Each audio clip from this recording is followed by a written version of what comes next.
শিবায় নমঃ শিবায় নমঃ শিবায় হরে হরে ভোলে নমঃ শিবায় নমঃ শিবায় নমঃ শিবায় হরে হরে ভোলে নমঃ শিবায় নমঃ শিবায় হরে হরে ভোলে নমঃ শিবায় নমঃ শিবায় নমঃ শিবায় হরে হরে ভোলে নমঃ শিবায়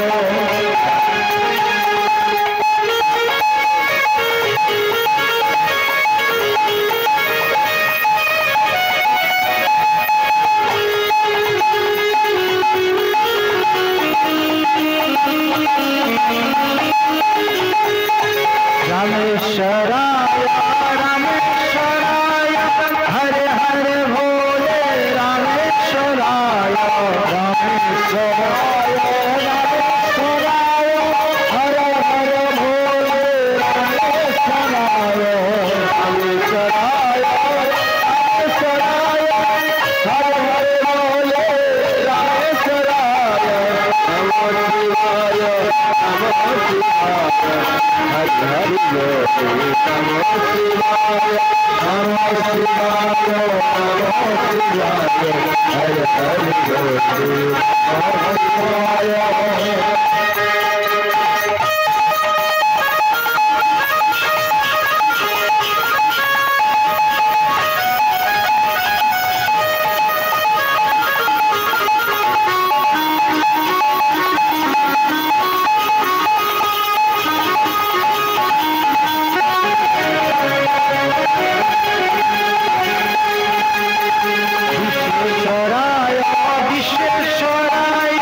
हरे हरे भोले नमः शिवाय नमः शिवाय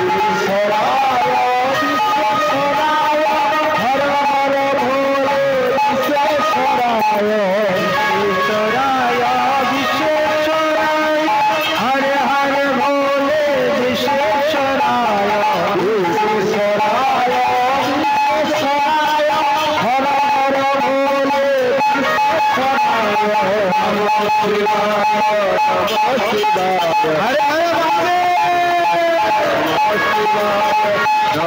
नमः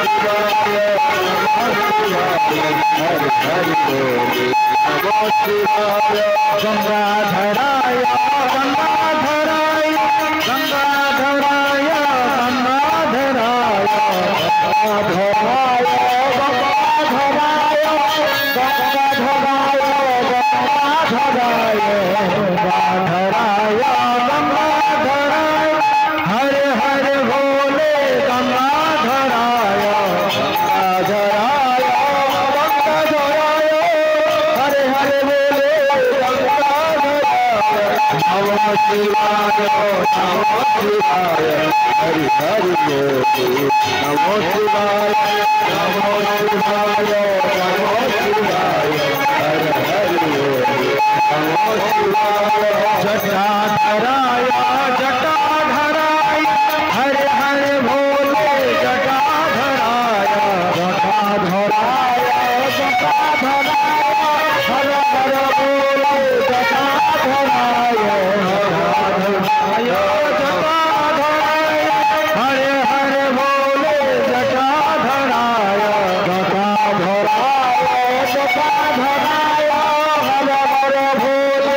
जटाधराय नमः शिवाय नमः शिवाय हरे हरे भोले नमः शिवाय नमः शिवाय नमः शिवाय हरे हरे भोले नमः शिवाय नमः शिवाय नमः शिवाय हरे हरे भोले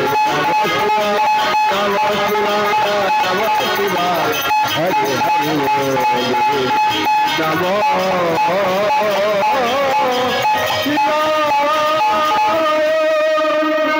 देवादिदेव महादेव प्रसन्न हलेन তিনি এসে বললেন বাহ আপনারা বিপদাপন্ন হয়েছেন তো তবে এই বিপদ থেকে উদ্ধার আমি নিশ্চয়ই করব আমাকে যখন তোমরা ডেকেছো তখন আমি নিশ্চিত তোমাদের এই বিপদ থেকে উদ্ধার করব, কারণ আমি জানি আমি যদি এই বিপদ থেকে তোমাদের উদ্ধার করি ভগবান খুশি হবেন, কারণ তোমরা ভগবানের ভক্ত। তোমাদের যদি একটু মঙ্গল করতে পারি তাহলে আমার প্রভু খুশি হবে, আর প্রভু যদি খুশি হয় তাহলে আমরা সবাই খুশি থাকবো। বলা হয় না তসমিন তুষ্টি জগৎ তুষ্টি, প্রভু যদি ভালো থাকে তো সবাই ভালো থাকতে পারবো। তা তোমরা যখন বিপদাপন্ন হয়েছো আমি চেষ্টা করব তোমাদেরকে বিপদ থেকে উদ্ধার করার জন্য। এই বলে মহাদেব সেই বিষ ধারণ করলেন, বিষ পান করলেন। মহাদেব যখন বিষ পান করলেন সেই বিষটা তিনি গলার মধ্যে রেখে দিলেন, ভেতর পর্যন্ত নিয়ে এলেন না। আর বিষের তীব্র জ্বালায় মহাদেবের কণ্ঠটা নীল হয়ে গেল। সেদিন থেকে মহাদেবের নাম হয়ে গেল নীলকণ্ঠ মহাদেব। বলে নীলকণ্ঠ মহাদেব, সেদিন থেকে মহাদেবের নাম হয়ে গেল নীলকণ্ঠ মহাদেব। হরিদ্বারে আজও সেই নীলকণ্ঠ পর্বত, যেখানে বসে মহাদেব বিষ পান করেছিলেন, যারা গিয়েছেন দর্শন করেছেন। এরপর সেই সমুদ্র মন্থন থেকে কামধেনু গাভী উঠে এলো। ব্রহ্মবাদী ঋষিগণ তা গ্রহণ করলেন।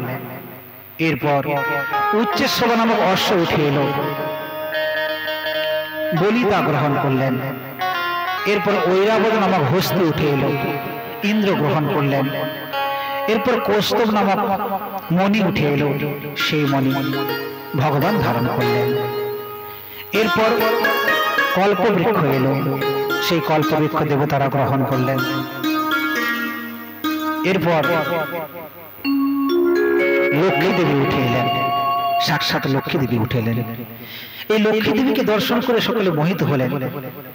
সকলে বলছেন আমি গ্রহণ করব, আমি গ্রহণ করব, আমি গ্রহণ করব। কিন্তু একজন কিচ্ছু বলছেন না, সকলে হুড়াহুড়ি করছেন আমি গ্রহণ করব, আমি গ্রহণ করব, আমি গ্রহণ করব, দেবতা অবশ্য সবাই। কিন্তু শ্রী ভগবান তিনি কিছু বলছেন না। লক্ষ্মী দেবী চিন্তা করলেন আমি যে কিছু বলছে না, আমি তার কাছেই যাব, আমি তার কাছেই থাকব, আমি সেই মুকুন্দকে বিষ্ণুকে সান্নিধ্যে বরণ করব। তাই কারো গলায় মাল্য দিলেন না, সেই নারায়ণের গলায় মাল্য দিলেন, ভগবানকে বরণ করে নিলেন। এরপর সেই সমুদ্র মন্থন থেকে বারুণী মানে মদ উঠে এলো। সেই মদ কারা গ্রহণ করলো? অসুরেরা। মদ ওঠার সঙ্গে সঙ্গে অসুরা বলছে আমরা এটা গ্রহণ করব, তোমরা যা নিয়েছো তাতে কোনো অসুবিধা নেই, আমরা এটা গ্রহণ করব। সেই জন্য এই মদ ওষুধের খাদ্য। কিন্তু বর্তমানে বিপিন বাবুর কারণ সুধায় গোটা দেশটা শেষ হয়ে গিয়েছে। যারা মদ্যপান করেন জেনে রাখবেন তারা ওষুধ ছাড়া আর কিছু নয়, তারা ওষুধ। এই মদ অসুর প্রথম গ্রহণ করেছিলেন, তাই মদ গ্রহণকারীরা অসুর বলে মনে রাখবেন। এই জন্য মদ থেকে নিজেকে সরিয়ে রাখবেন, চেষ্টা করবেন এই আসক্তিটা দূর করার জন্য। এখন সেই সমুদ্র মন্থনের দ্বারা সেখান থেকে ধন্বন্তরী পুরুষ আবির্ভূত হলেন। সেই ধন্বন্তরী পুরুষের হাতে অমৃতের কলস। যখন অমৃতের কলস নিয়ে উঠেছে সঙ্গে সঙ্গে সেই অমৃতের কলস ছিনিয়ে নিল অসুরেরা। তাদের নিজেদের মধ্যে ঝগড়াঝাটি শুরু হয়ে গেল, এ বলছে আমি নেবো, ও বলছে আমি নেবো, বলছে আমি নেবো। এই ধন্বন্তরী পুরুষ ইনি হলেন সাক্ষাৎ ভগবান। ইনি ধন্বন্তরী রূপে আবির্ভূত হয়েছেন অমৃতের কলস নিয়ে। বলি ধন্বন্তরী ভগবান কি জয়। এই ধন্বন্তরী হলো ভগবানের অবতার, অমৃতের কলস নিয়ে উঠেছেন। এখন সেই কলসটা ছিনিয়ে নিয়ে অসুররা তাদের মধ্যে কাড়াকাড়ি শুরু হয়ে গিয়েছে। দেবতারা ভগবানের চরণে শরণ এলেন, প্রভু তুমি রক্ষা করো, তুমি রক্ষা করো। তখন সেখানে ভগবান এক বিশেষ রূপ নিয়ে সুন্দর নারী মূর্তি মোহিনী রূপ নিয়ে সেই সমুদ্রের গর্ভ থেকে আবির্ভূত হলেন। তিনি হলেন সাক্ষাৎ ভগবানের অংশ। ভগবান মোহিনী রূপ নিয়ে আবির্ভূত হয়েছেন। বলিয়ে ভগবানের মোহিনী রূপ ধারণ কি। এই ভগবান মোহিনী রূপ ধারণ করে এলেন। এত সুন্দর দেখতে, তাকে দেখেই তো একেবারে দেবতারা চোখ ফেরাতে পারছেন না, এত সুন্দর রূপ হয়। সেই নারীর রূপে ভুলে গেলেন। এখন সেই নারী কটাক্ষ করে বলছে, দেখো আমি যদি তোমাদেরকে অমৃত ভাগ করে দিই নিশ্চয় তোমরা গ্রহণ করবে। হ্যাঁ হ্যাঁ হ্যাঁ অবশ্যই, আপনার হাতের অমৃত যদি আমরা পেতে পারি আমাদের জীবন ধন্য বলে মনে করব। আর আমাদের একটাই ইচ্ছা, আপনাকে আমরা ঘরণী করতে চাই। বলে সে নিশ্চয়ই হবে, আগে অমৃত পরিবেশন করে দিই। এই বলে সেই মোহিনী ভগবান তিনি কি করলেন, সেই অমৃতের কলস নিয়ে নৃত্য শুরু করলেন। একদিকে দেবতারা বসলো, একদিকে অসুরেরা বসলো, আর নৃত্য করছেন, আর আস্তে আস্তে করে অমৃত সেবা দিচ্ছেন। কাদের অমৃত সেবা দিচ্ছেন? দেবতাদের অমৃত সেবা দিচ্ছেন, অসুরদের দিচ্ছেন না। অসুররা প্রথমে চিন্তা করলেন, নারী, হ্যাঁ মোহিনী, এত সুন্দর তার রূপ, তার মুখের উপর কথা বলতে গেলে যদি সে রেগে যায়, দরকার নেই, নিশ্চয়ই আমাদের দেবে। সে যদি আমাদের ঘরণী হতে রাজি না হয়, নারী জাতি আবার তাদের সঙ্গে গন্ডগোল করা উচিত নয়। কোথায় কি মনের মধ্যে একটা কি ভেবে নেবে, আমাদের প্রতি রাগ হয়ে যাবে, দরকার নেই। তার থেকে বরং আমরা কিছু বলবো না, নিশ্চয়ই আমাদের দেবে। অপেক্ষা করলেন, কিন্তু কোনোভাবে অমৃত পেলেন না। এই সুযোগে ওই অসুরদের মধ্যে একজন অসুর ছিল, তার নাম ছিল রাহু। সেই রাহু কি করলেন, সেই চন্দ্র এবং সূর্য, তার চন্দ্র সূর্য দেবতা যে বসে আছে দেবতাদের দল, সেই দেবতাদের দলের ভেতরে চন্দ্র সূর্য বসে আছে, চন্দ্র সূর্যের মাঝখানে ঢুকে গিয়ে মুখটা হাঁ করে দিল। আর মোহিনী ভগবান তিনি অমৃত পরিবেশন করছেন। অমৃত দেবতাদেরকে দিতে দিতে দেবতাদের ভেতরে কখন যে অসুর ঢুকেছে বুঝতে পারেনি, তার মুখেও অমৃত পড়ে গেল। সঙ্গে সঙ্গে সেই চন্দ্র এবং সূর্য ভগবানকে দেখে দিলেন, প্রভু প্রভু এ আপনি কি করলেন? অসুরের মুখে অমৃত দিয়ে দিলেন।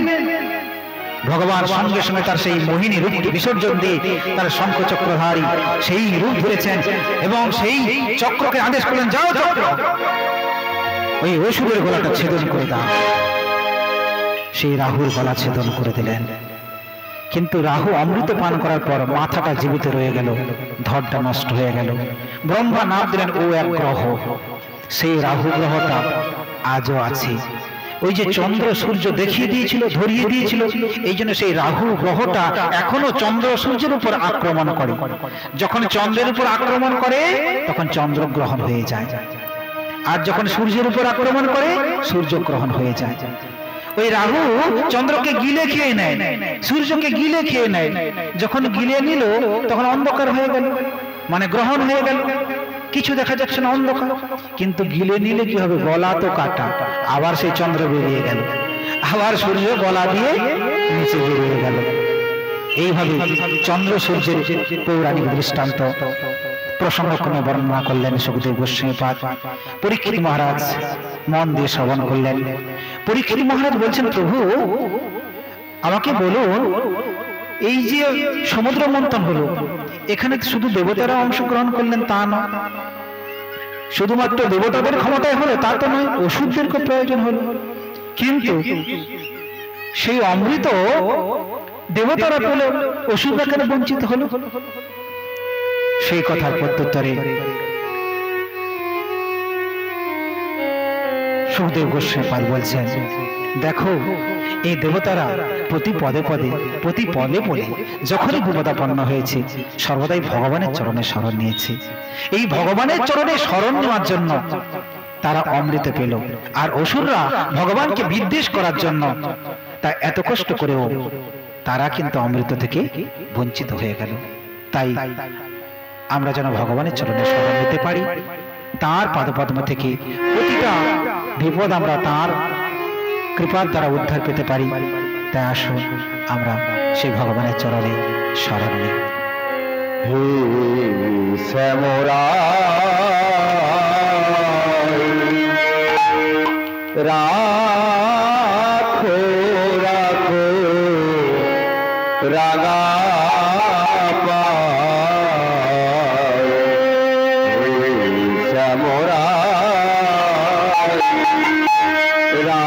রাখো রাখো রাগা আর ফুলে বিহার সজন সবই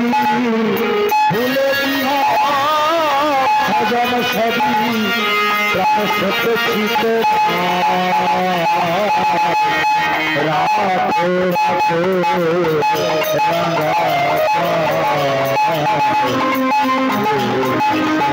রাখো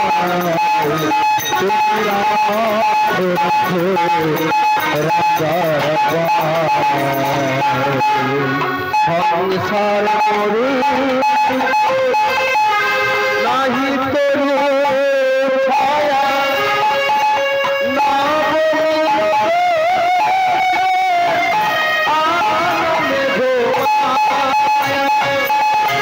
সংসার মরুভূমি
हरे कृष्ण भलिউম একটু বাড়ানোর চেষ্টা করবেন ভলিউমটা অনেক কম আমার जय श्री राधे। এখন এই যে দেবতারা অমৃত পান করলেন, এই অমৃত পান করে ক্ষমতা শক্তি তাদের বৃদ্ধি হলো, অসুরদের বিরুদ্ধে যুদ্ধ ঘোষণা করলো এবং অসুরদেরকে পরাস্ত করলো। শুধু পরাস্ত নয়, তাদের একেবারে ক্ষতবিক্ষত করে দিল। অনেক অসুররা মারা গেলেন। আর অসুরদের সেনাপতি ছিল বলি, সেই বলির অবস্থা শেষ করে দিলেন। একেবারে বলি মূর্ছাগ্রস্ত হলো, মৃত্যুর মুখে ঢলে পড়ল। কিন্তু এই অসুররা প্রতি পদে পদে প্রতি পলে পলে সবসময় তাদের গুরুদেব শুক্রাচার্যকে ভালোবাসতেন। দেবতাদের গুরুর নাম ছিল বৃহস্পতি। দেবতারা বৃহস্পতিকে যতটা না শ্রদ্ধা করতেন, তার থেকে অনেক বেশি ভালোবাসতেন অসুররা তাদের গুরুদেব শুক্রাচার্যকে। তাই গুরুর প্রতি ভালোবাসা যাদের বেশি থাকবে, গুরুদেবও তেমন ঘুরে তাদের রক্ষা করবে। তাই এখন সমস্ত অসুরেরা যখন বিপদাপন্ন হয়েছে, তাদের একেবারে ভূমি সঞ্চালিত হয়েছে, এই মতো অবস্থায় শুক্রাচার্য তিনি চিন্তা করলেন অসুরদেরকে জীবিত করতে হবে। তিনি তার মৃত সঞ্জীবনী বিদ্যার দ্বারা সমস্ত অসুরদেরকে আবার জাগরিত করলেন। যাদের হাত পা গুলো ভেঙেছিল পুনর্গঠিত হলো, বলিকে আবার জাগরিত করলেন। বলি জেগে উঠলেন। এখন বলি তখন গুরুদেবের চরণে সর্বস্ব অর্পণ করে দিলেন। প্রভু, তোমার কৃপায় তো আমি আজকে জীবন ফিরে পেলাম। এখন গুরুদেব শুক্রাচার্য বললেন, বলি চিন্তার কোনো কারণ নেই, সমস্ত ঐশ্বর্য আবার আমি ফিরিয়ে দেব, তার জন্য যজ্ঞ করতে হবে। এই বলিকে দিয়ে যজ্ঞ করাচ্ছে। দিব্যাগ্নি যজ্ঞ হলো। সেই যজ্ঞ থেকে একটা সুন্দর রথ বেরিয়ে এলো। রথের উপর বলি বসলেন, আর সেই তীর ধনু সুন্দর তুনিদয় বেরিয়ে এলো, গ্রহণ করলেন। আর শুক্রাচার্য তাকে শঙ্খ দিলেন, সেই শঙ্খ গ্রহণ করলেন। প্রহ্লাদ মহারাজ তিনি তাকে, বলির দাদু, তিনি তাকে একটা পুষ্পমালা দিলেন, গ্রহণ করলেন। এই সমস্ত কিছু গ্রহণ করে বলি সমস্ত সেনাবাহিনীকে একত্রিত করে আবার স্বর্গরাজ্য আক্রমণ করলেন। এই যখন আবার আক্রমণ করেছেন, দেবতারা ভাবলেন কি হলো, আমরা তো একটু আগেই অমৃত পান করে ওদেরকে শেষ করে দিয়েছিলাম, ওরা আবার জাগরিত হয়েছে, আমাদেরকে আক্রমণ করেছে। তখন সেই অসুরদের সঙ্গে দেবতাদের তুমুল যুদ্ধ হলো এবং সেই যুদ্ধে দেবতারা পরাস্ত হয়ে গেলেন। দেবতারা পরাস্ত হলেন। তারা তাদের গুরুদেব বৃহস্পতির কাছে গেলেন, হে গুরুদেব, আমরা কি করব? গুরুদেব বললেন, এখন কিচ্ছু করা যাবে না, কারণ ওই অসুররা তাদের অনেক শক্তি বৃদ্ধি করেছে, কারণ তারা গুরুচরণে শরণাগত, গুরুর ভজন করে গুরুর কৃপায় অনেক শক্তি পেয়েছে। এই মুহূর্তে তোমরা তো কোনোভাবেই পারবে না। যদি বলিকে জয় করতে হয়, ভগবানই জয় করবে। তোমরা ভগবানের চরণে শরণ নাও, আর ততকাল পর্যন্ত ভগবান যতকাল না আসে ততকাল তোমরা আর স্বর্গরাজ্যে তো থাকতে পারবে না, ওরা দখল করেছে। স্বর্গরাজ্য ছেড়ে পথে প্রান্তে আশ্রয় নিয়ে না।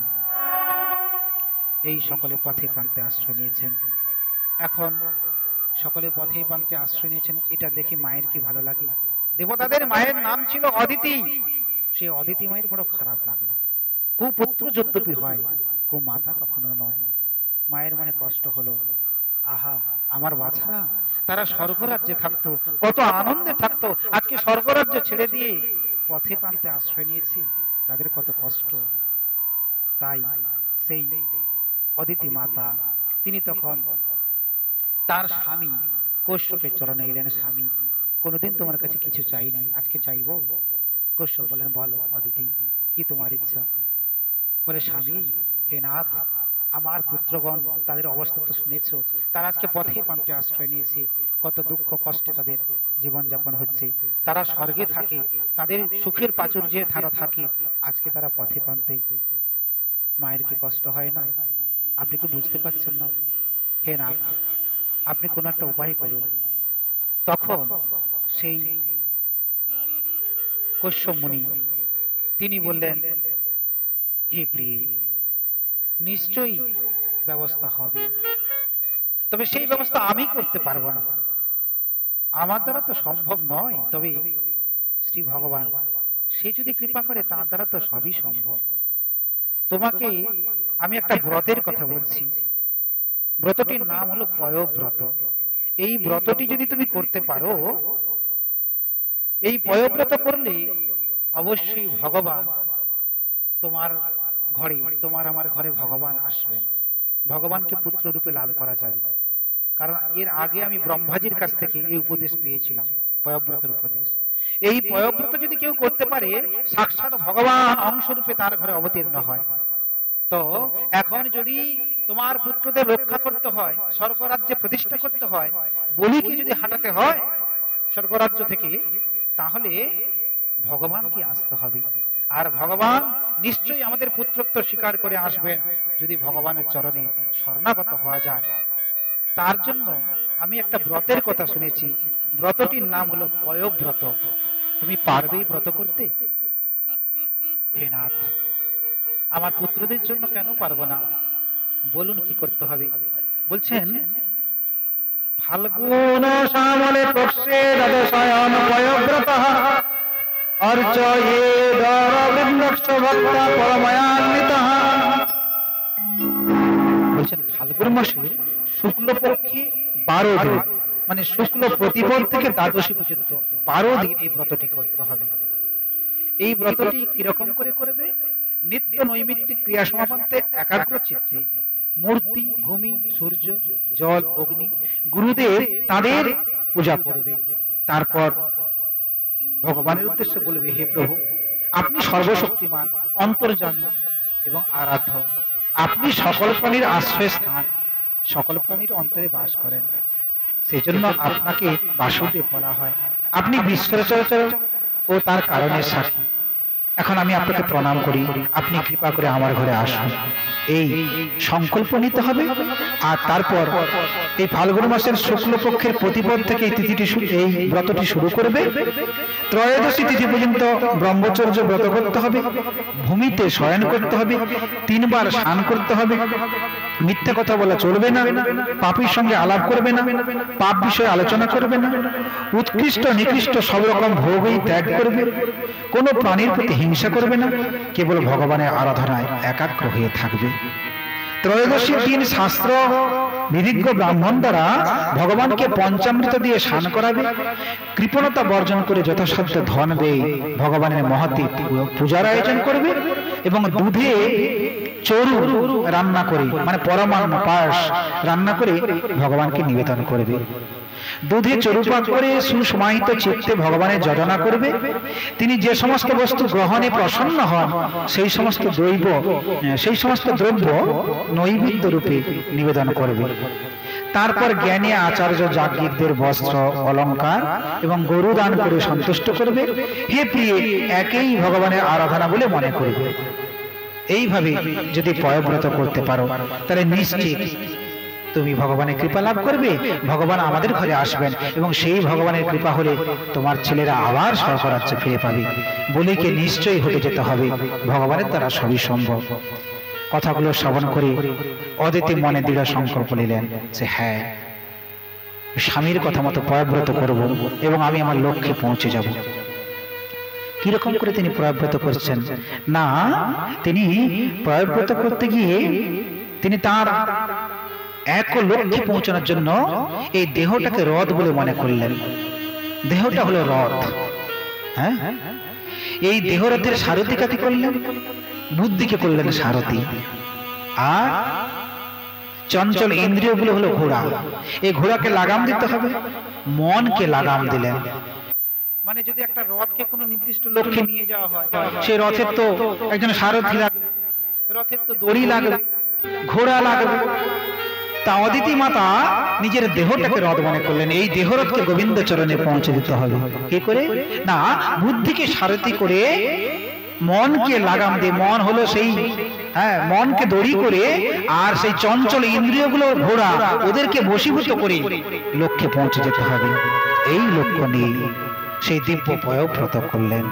আর ভগবানের চরণে শরণ নিয়ে বলছেন, হে প্রভু দয়াময় কৃপাময়, তুমি এসো, একবার কৃপা করো, একবার কৃপা করো। কি তুমি কাছে আছো তবু জানি না আছো করে খানি কি তুমি কাছে আছো তবু জানি না আছো করে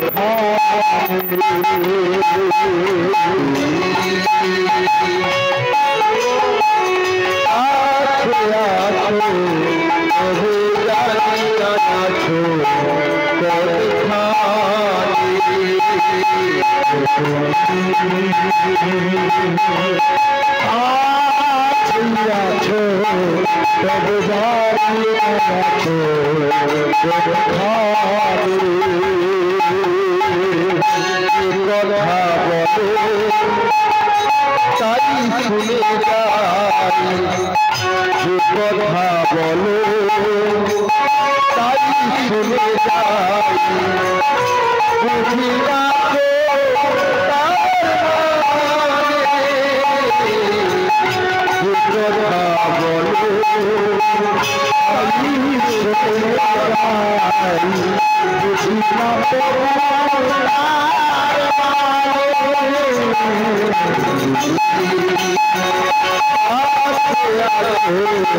আমাকে চালা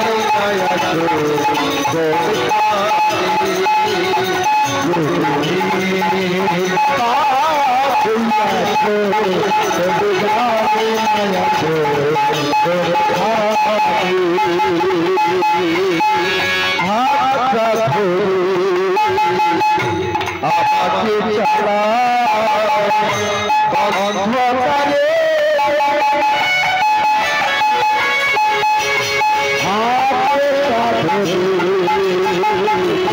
আমাকে চালা অন্ধকারে জ্বালা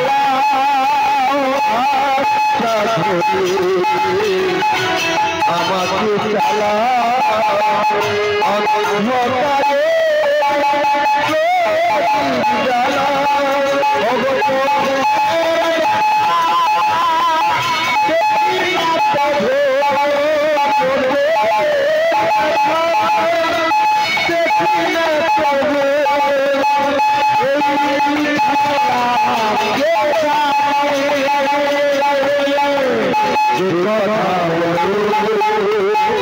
তাই শুনে যাই যে কথা বলো তাই শুনে যাই হবে বুঝি না হবে বুঝি না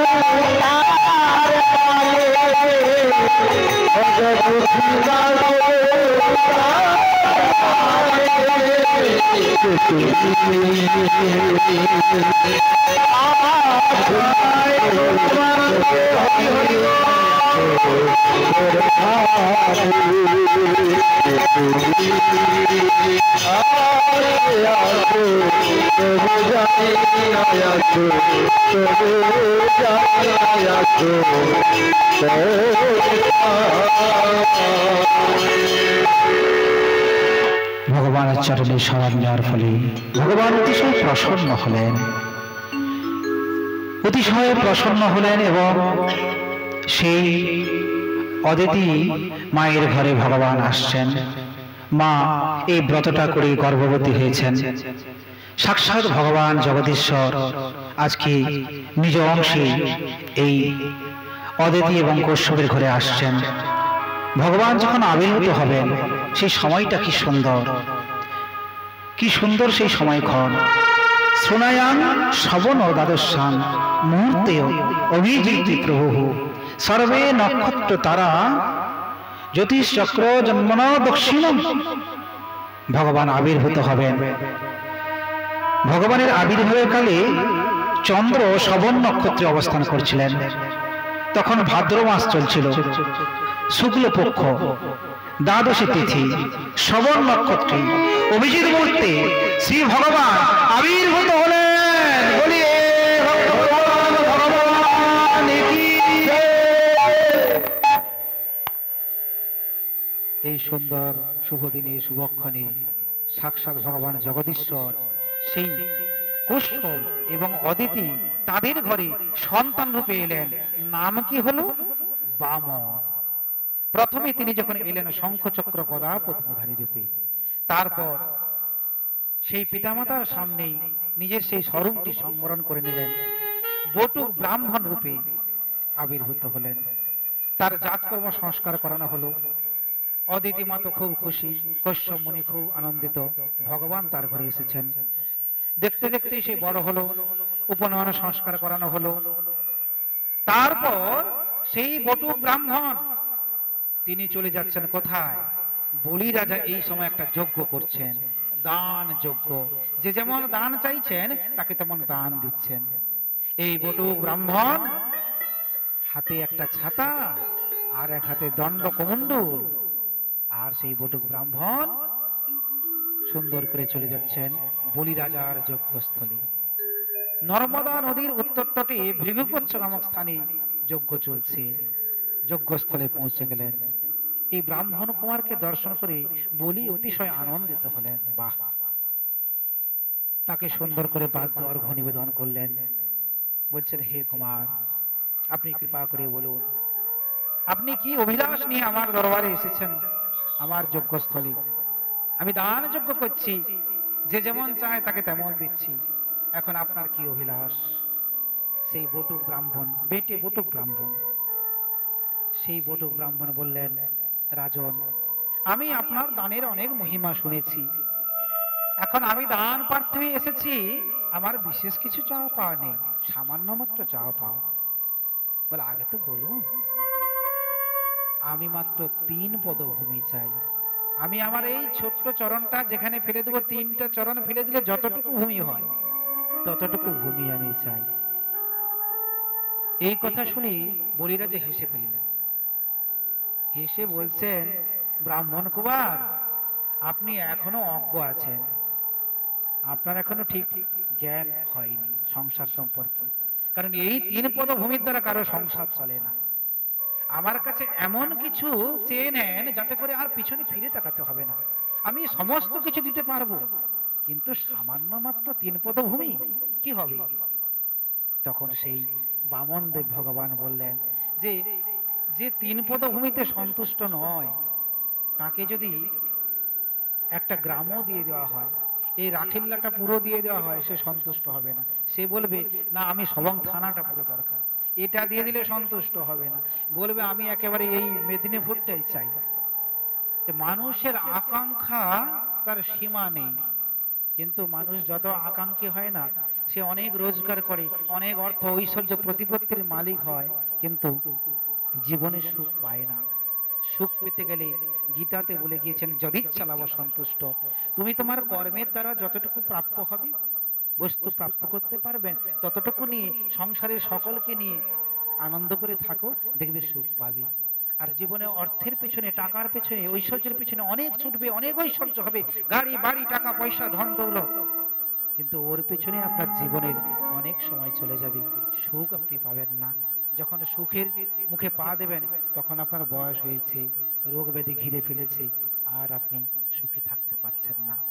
তা এই জন্য বামনদেব বলছেন, আমার এত কিছু লাগবে না, আমি মাত্র 3 পদভূমি চাই। তখন সেই বললেন, ঠিক আছে, আপনার যেমন ইচ্ছা তাই আপনি গ্রহণ করুন। আমি সংকল্প করলাম। সংকল্প করার জন্য সেই কুমণ্ডল থেকে জল নেবেন, কিন্তু সেই কুমণ্ডল থেকে জল বেরোচ্ছে না। কারণ ওই বলিরাজার গুরুদেব শুক্রাচার্য কুমণ্ডলের সেই যে নলটা আছে জল বেরানোর, সেখানে ঢুকে গিয়েছে। বলিকে সংকল্প করতে দেবেন না, কারণ শুক্রাচার্য তো জানে এই হলো সাক্ষাৎ ভগবান বিষ্ণু, বামন রূপ ধারণ করে এসেছে, বলিকে সর্বস্ব তার শেষ করে দেবে। তখন ভগবান বামনদেব বললেন, চিন্তার কোনো কারণ নেই রাজন, আপনি ওই কুশটা নিয়ে, ওই যে নালাটা পরিষ্কার হয়ে গিয়েছে, জলটা বেরোচ্ছে না, কুশ নিয়ে একটু খুঁচে দেন, ভেতরটা পরিষ্কার হয়ে যাবে। তখন বলিরাজা কুশ নিয়ে যখন খুঁচে দিলেন, সঙ্গে সঙ্গে সেই ভেতর থেকে শুক্রাচার্য বেরিয়ে এলেন। এ কি করলে বলি, তুমি আমার চক্ষু, তুমি আমার চক্ষুটা নষ্ট করে দিলে, তোমাকে আমি অভিশাপ দিলাম, তুমি এখনই শ্রীভস্ম হবে। গুরুদেবের অভিশাপ সত্ত্বেও বলি তার সংকল্প থেকে সরে এলেন না, সংকল্প করলেন। সংকল্প করার পর এবার ভগবান 3 পদভূমি নিচ্ছেন বলিরাজের কাছ থেকে। 1 পদভূমিতে বলির সমস্ত ভূভাগ দখল করে নিলেন, শরীরটাকে বাড়িয়ে নিলেন। ছিলেন বটুক ব্রাহ্মণ, বিশাল আকৃতি ধরেছেন। একটা চরণেই সমস্ত ভূভাগ, দ্বিতীয় চরণে সমস্ত স্বর্গলোক একবারে অতিক্রম করে তপলোক পর্যন্ত চরণ চলে গেল। ব্রহ্মাজি চিন্তা করলেন, কি হলো, এই চরণটা কার? আমার তপলোক পর্যন্ত এসে গিয়েছে। ও বজ্র অঙ্কুশ ধ্বজ, এ তো ভগবানের চরণ। তখন ব্রহ্মাজি কুমণ্ডলের জল নিয়ে চরণটা ধৌত করে দিলেন। সেই চরণ ধৌত জল থেকে গঙ্গার সৃষ্টি হয়ে গেল। তো এখন বলিকে বলছে, বলি 2টো চরণে তো আমি সমস্ত কিছু নিয়ে নিয়েছি, তুমি তো কথা দিয়েছো 3 পদভূমি দেবে, আর 1 পদভূমি। বলি তখন বলছেন, প্রভু তাহলে আপনার আর একটা পদ দেখি, আরেকটা চরণ তো আগে দেখি, আপনার তো 2টো চরণ। তখন ভগবান নাভি থেকে একখানা চরণ বের করে দিলেন, এই আমার চরণ। বলি বলছেন যে, প্রভু আপনি যাই করুন না কেন, আপনার কথা আমি ঠিক রাখবো। এখনো কথা রাখতে পারছো না আর বড় বড় কথা বলছো। ভগবানের অভিপ্রায় বুঝতে পেরে গরুর ছুটে এলেন, বলিকে বন্ধন করে দিলেন, বেঁধে ফেললেন। বলি বলছেন, যতই পরীক্ষা করুন প্রভু, আমাকে যতই বন্ধন করুন, আমি কিন্তু কথা রাখবো। প্রভু আপনি এখন কৃপা করে 3য় চরণটা আমার মস্তকে রেখে দেন। আমি মস্তকটা আপনার চরণে বিক্রি করে দিলাম। প্রভু আমার কত সৌভাগ্য, আপনি এসেছেন আমার দরবারে। কত মুনি ঋষিরা যুগ যুগ সাধনা করে যাকে পায় না, আজকে আমি পেয়েছি, আমার কত সৌভাগ্য। প্রভু আমার মস্তকে আপনি 3য় চরণটা রাখুন। ভগবান মস্তকে চরণ রাখলেন। ব্রহ্মা ছুটে এসে বলছেন, প্রভু এ আপনার কেমন লীলা, যে মানুষটা আপনার চরণে সর্বস্ব দিয়ে দিয়েছে, মাথাটা আপনার চরণে বিক্রি করে দিল, তাকে এখনো বেঁধে রেখেছেন। প্রভু প্রভু বলছেন, তুমি আমার বেঁধে রাখা দেখলে, আসলে তাকে কৃপা করব বলেই বেঁধে রেখেছি। তুমি শুধু আমার বাধাটা দেখলে, কিন্তু আমার কৃপাটা দেখলে না। ওকে আমি কৃপা করলাম, ওর জন্য আমি একটা সুতোর লোক তৈরি করে দিলাম। ওই সুতোর লোকে গিয়ে ও আনন্দে থাকবে সকলকে নিয়ে, ওর কোনো দুঃখ কষ্ট জ্বালা যন্ত্রণা থাকবে না। আর আমি ওর সেই সুতোর লোকে দ্বারপাল হয়ে যাব, সবসময় ওকে পাহারা দেব। তাহলে দেখুন ভগবানের কত কৃপা, কত করুণা। তিনি বলিকে বাঁধতে গিয়ে নিজেই তো বাঁধা হয়ে গেলেন, বলির ঘরের দ্বারপাল হয়ে গেলেন। ব্রহ্মা বলছেন, ধন্য প্রভু, ধন্য তোমার লীলা। বলির কাছ থেকে সমস্ত সম্পদ কেড়ে নিলেন। বলি যে ওই স্বর্গরাজ্য নিয়ে নিয়েছি, স্বর্গরাজ্য কেড়ে নিলেন, বলিকে সুতোর লোকে পাঠিয়ে দিলেন, আর সমস্ত কিছু নিয়ে অর্পণ করে দিলেন সেই দেবতাদের, ইন্দ্রাদি দেবতাগণ। তারা ঘর ছাড়া হয়েছিল, তাদেরকে ফিরিয়ে দিলেন। অদিতি মা আনন্দিত হলো, কশ্যপ মুনি আনন্দিত হলেন। এই হলো বলিরাজের উপাখ্যান। এই উপাখ্যান শ্রবণ করলেই আমাদের ভগবানের প্রতি ভক্তি বর্ধিত হয়। নিতাই গৌর প্রেমানন্দে হরি বল, হরি বল। এখন পরবর্তী প্রসঙ্গ আমরা আস্বাদন করব। আপনাদের চরণে আমার একটা নিবেদন থাকবে, একটু চেষ্টা করবেন। আজকের দিন সম্প্রদায় নিয়ে বসেছি, যত কষ্ট হোক একটু চেষ্টা করবেন আজকে একটু সময় বেশি দেওয়ার জন্য, একটু সময় বেশি দেওয়ার জন্য চেষ্টা করবেন। সম্প্রদায় নিয়ে বসেছি, তারা মাঝে মাঝে একটু ভজন গান আপনাদের শ্রবণ করাচ্ছি, এবং শেষেও একটু আনন্দ আছে, ভজন কীর্তন হবে। তবে চেষ্টা করব 10টার মধ্যেই সমগ্র অনুষ্ঠানটা শেষ করে দেওয়ার জন্য, ঠিক আছে? এখন 9টা বাজেনি এখনো, তো সব পুরো অনুষ্ঠানটা 10টার মধ্যে শেষ করে দেওয়ার চেষ্টা করব। একটু কৃপা করে সময় ভিক্ষা দেবেন, এই আমার প্রার্থনা থাকলো। পরবর্তী লীলা আমরা আস্বাদন করব। আমরা 8ম স্কন্ধ বিশ্রাম দিয়ে 9ম স্কন্ধে প্রবেশ করছি। 9ম স্কন্ধে সুখদেব গোস্বামী পাদ পরীক্ষিত মহারাজকে বলছেন, পরীক্ষিত জানো ভগবানের কি সুন্দর লীলা। ভগবান শুধু লীলা করেননি, সেই সঙ্গে সঙ্গে ভক্তকে দিয়ে অনেক লীলা করিয়ে জগতে অনেক কথা প্রচার করেছেন, অনেক তত্ত্ব জগৎবাসীকে জানিয়েছেন। কিন্তু আমরা এমন মূর্খ, সেই তত্ত্বগুলো গ্রহণ করতে পারি না। আমরা যদি এই লীলাগুলো শ্রবণ করে ওই তত্ত্বগুলো জীবনে কাজে লাগাতে পারি, তাহলে আমাদের জীবনটা কল্যাণে ভরে যাবে, ভগবানের কৃপায় আমাদের জীবন ভরপুর হয়ে যাবে। তো 9ম স্কন্ধে সুখদেব গোস্বামীপাদ বলছেন, পরীক্ষিত শোনো, আমি এক ভক্তের চরিত্র বলবো। এই ভক্তের নাম ছিল অম্বরীশ। ইনি হলেন রাজা। আবার ইনি যেমন তেমন রাজা নয়, সপ্তদ্বীপের অধিপতি রাজা। 7টা দ্বীপ যার দখলে ছিল, সেরকম সপ্তদ্বীপের অধিপতি রাজা। তবে এত রাজ ঐশ্বর্য, রাজ অট্টালিকা থাকলেও কিন্তু রাজা অতিশয় ভগবত ভক্ত ছিলেন। তার এই রাজ ঐশ্বর্যের প্রতি তার বিন্দুমাত্র আগ্রহ ছিল না। রাজা ছিলেন, রাজ ঐশ্বর্য, টাকা পয়সা, ধন দৌলত অভাব ছিল না, কিন্তু এই সমস্ত কিছুকে তিনি মাটির ঢেলার মতো মনে করতেন। তিনি মনে করতেন একটা মাটির ঢেলা যেমন পড়ে গেলে চূর্ণ বিচূর্ণ হয়ে যায়, ঠিক তেমনি করে এই অর্থ, সম্পদ, ঐশ্বর্য একদিন তো সব শেষ হয়ে যাবে। আমি কি নিয়ে যেতে পারবো? যখন আমার চোখটা বন্ধ হয়ে যাবে সব শেষ। এই জন্য রাজা এই সমস্ত ঐশ্বর্যকে তুচ্ছ মনে করতেন, মাটির ঢেলার মতো। তিনি কেন ওই সমস্ত ঐশ্বর্যকে তুচ্ছ মনে করতেন? যেখানে আমাদের জীবনে যদি একটু অর্থ, টাকা পয়সা এসে যায়, আমাদের অহংকার এসে যায়। আর অহংকার হলো হরিভজনের বাধা। আপনার জীবনে যদি অহংকার থাকে, রূপের অহংকার, গুণের অহংকার, অর্থের অহংকার, ঐশ্বর্যের অহংকার, অহংকার তো বিভিন্ন রকম হয়। পাণ্ডিত্যের অহংকার, আমি বিরাট পাঠক, বিরাট জ্ঞানী, বিরাট পণ্ডিত, আমি বিরাট কীর্তনীয়, নানান অহংকার। এই অহংকার যদি এসে যায়, তাহলে ভক্তির উচ্চ স্তরে পৌঁছে গিয়েও আবার নিচে পড়ে যেতে হয়। তাই এই অম্বরীশ রাজা জীবনে তিনি কখনোই অহংকার নিয়ে আনেননি। এত ঐশ্বর্য, প্রতিপত্তির মালিক হওয়া সত্ত্বেও অহংকারটাকে দূরে ছুঁড়ে ফেলেছেন। কেন বলুন তো? অহংকারটা তার জীবনে নেই না। শাস্ত্র বলছেন, বাসুদেবে ভগবতী তদ্ভক্তেষু চ সাধুষু প্রাপ্ত ভাবং পরম বিশ্বং যেনেদং লষ্টবত স্মৃতং। ভাগবত বলছেন, আসলে এই অম্বরীশ রাজা ভগবানকে এবং ভগবানের ভক্তকে উত্তম রূপে ভক্তি করেছিলেন। এই ভক্তির জন্য তার জীবন থেকে অহংকারটা চলে গেল, তার জীবন থেকে অহংকার দূর হয়ে গেল। শাস্ত্র আমাদেরকে যুক্তি দিচ্ছেন, সিদ্ধান্ত দিচ্ছেন, যদি তোমরা অহংকার দূর করতে চাও, তার একটাই পথ, তোমাদেরকে ভক্তি গ্রহণ করতে হবে। ভগবানের চরণে ভক্তি করতে হবে, আর ভগবানের ভক্ত চরণে ভক্তি করতে হবে। যদি এই ভক্ত ভগবানের চরণে ভক্তি করতে পারো, জীবনে দেখবে ভক্তির জন্য তোমার জীবন থেকে অহংকার চলে যাবে। অহংকার যদি চলে যায়, তোমার মধ্যে কৃষ্ণ ভক্তি এসে যাবে।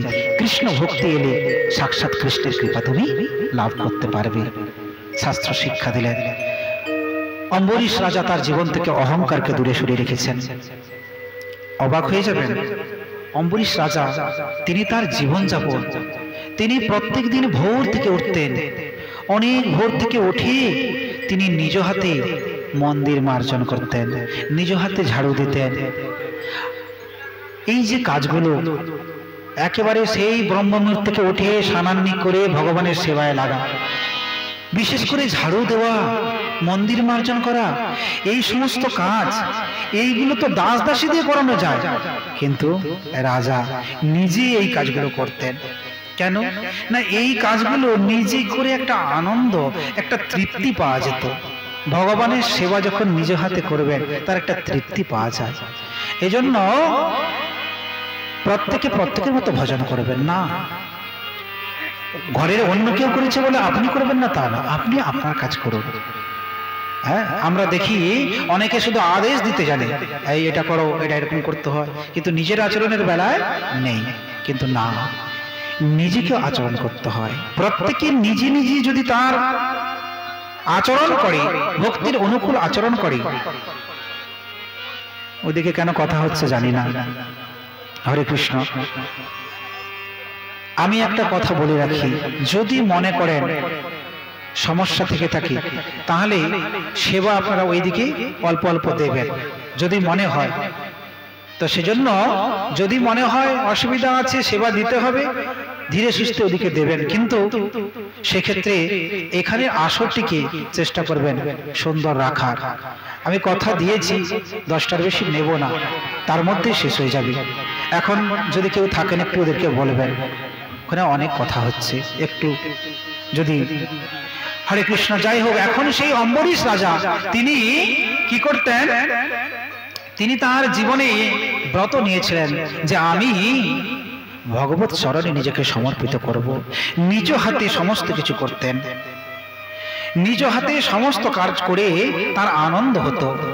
তিনি সবসময়ের জন্য চেষ্টা করতেন তার মনটাকে গোবিন্দ চরণে রাখার জন্য, সবসময়ের জন্য চেষ্টা করতেন তার এই চক্ষু দুটি দিয়ে ভগবানের শ্রীমূর্তি দর্শন করার জন্য, মন্দির দর্শন করার জন্য। তিনি তার হস্ত দিয়ে সবসময় চেষ্টা করতেন যে আমি এই হস্ত দিয়ে যেন ভগবানের পুজো করতে পারি, সাধুগুরু বৈষ্ণবের চরণ ধরে নিতে পারি। তিনি চেষ্টা করতেন তার এই নাকে সবসময় যেন ভগবানের চরণে যে সচন্দন তুলসী দেওয়া হয় সেই তুলসীর দিব্য আঘ্রাণ নেওয়ার জন্য। তিনি চেষ্টা করতেন সবসময় যে তার মুখে জিহ্বায় যেন সে ভগবত প্রসাদ গ্রহণ করতে পারে। প্রসাদ কথা আর এক অর্থ হলো কৃপা। এই প্রসাদ যত গ্রহণ করবেন তত ভগবানের কৃপা পাবেন। প্রসাদ গ্রহণ করতে গেলে সেখানে প্রসাদ তো গ্রহণ করবেন, সেই সঙ্গে সঙ্গে ভগবানের নামে জয়ধ্বনি দিতে হয়। জগতে অনেক খাবার আছে, খেতে গেলে কোনোদিন ভগবানের নাম নিতে হয় না, কিন্তু প্রসাদ সেবা করতে গেলে ভগবানের নামে ধ্বনি দিয়ে প্রসাদ সেবা। প্রসাদ সেবা করছেন আবার ধ্বনি দিচ্ছেন, এটা কি কম পাওয়া? কিন্তু আমরা বুঝি না। একদিন যদি দুটো নিমন্ত্রণ আসে, বিয়ে বাড়ি নিমন্ত্রণ আর এদিকে ভগবত প্রসাদে নিমন্ত্রণ, সবাই বিয়ে বাড়ির দিকে চলে যাব, কেউ প্রসাদে আসবো না। প্রসাদে এসে যে এত কৃপা আছে, যেখানে তোমার পাপ তাপ সমস্ত ক্ষয় হয়ে যাবে সেখানে তুমি যাবে না। কোথায় যাবে? যেখানে গিয়ে পাপ তাপ সংগ্রহ করবে সেখানে তুমি যাবে। না না না, আমাদের জীবনে যখন আমরা প্রসাদ পাওয়ার সুযোগ থাকবে, প্রসাদ আমরা গ্রহণ করব, ভগবানের নাম নেব। রাজা সবসময় চেষ্টা করতেন এই জিহ্বায় যেন প্রসাদ নিতে পারি, এই হাত দিয়ে যেন গোবিন্দের পূজন করতে পারি, এই মাথাটা যেন গোবিন্দের চরণে সবসময় ঝুঁকে থাকে।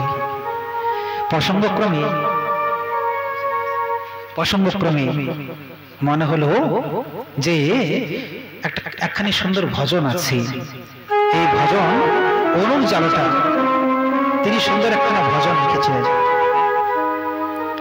কি সুন্দর!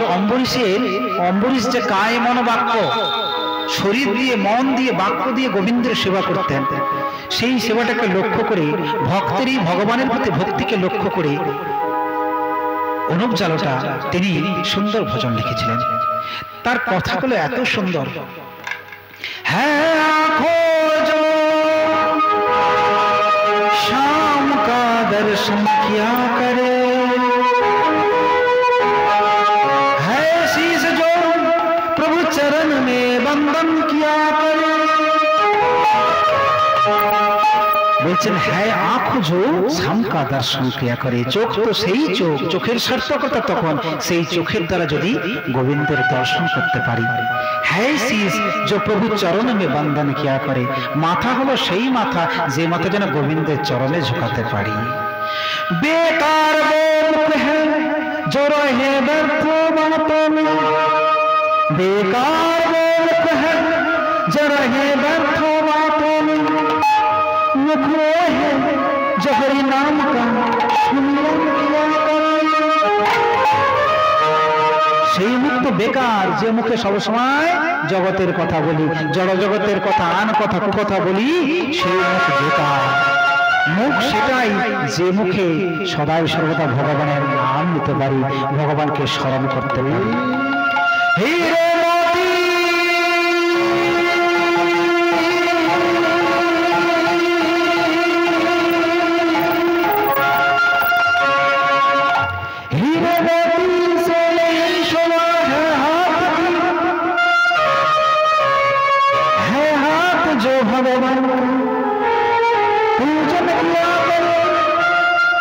হিরেমতি মাথায় বেঁধে লাভ নেই, হিরেমতি হাতে করে লাভ নেই।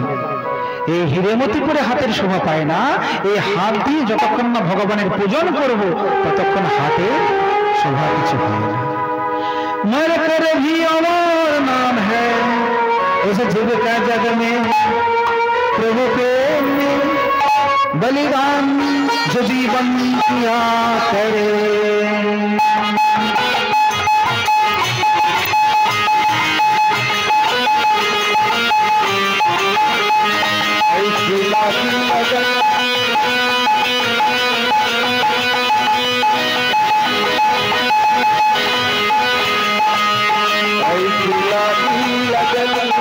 हो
বৃন্দাবন বিহারী লাল কি।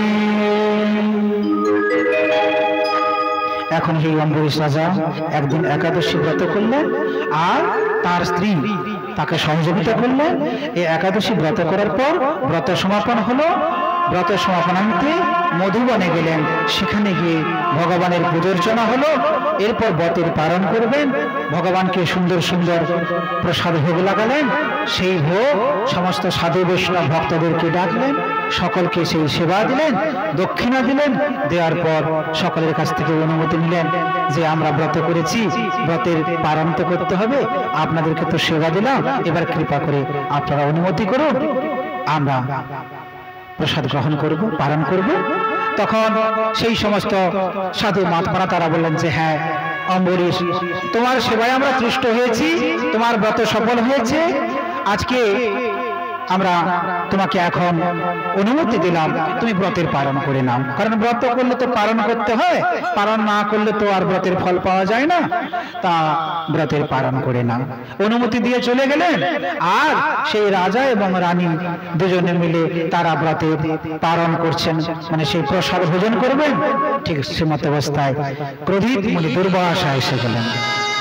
দুর্বাসা যখন এসে গিয়েছেন, দুর্বাসাকে করজোড়ে বলছেন, হে প্রভু, আপনি কৃপা করে এসেছেন, আপনাকে তো নিমন্ত্রণ করিনি, তবু যে আপনি এসেছেন আমাদের বড় সৌভাগ্য।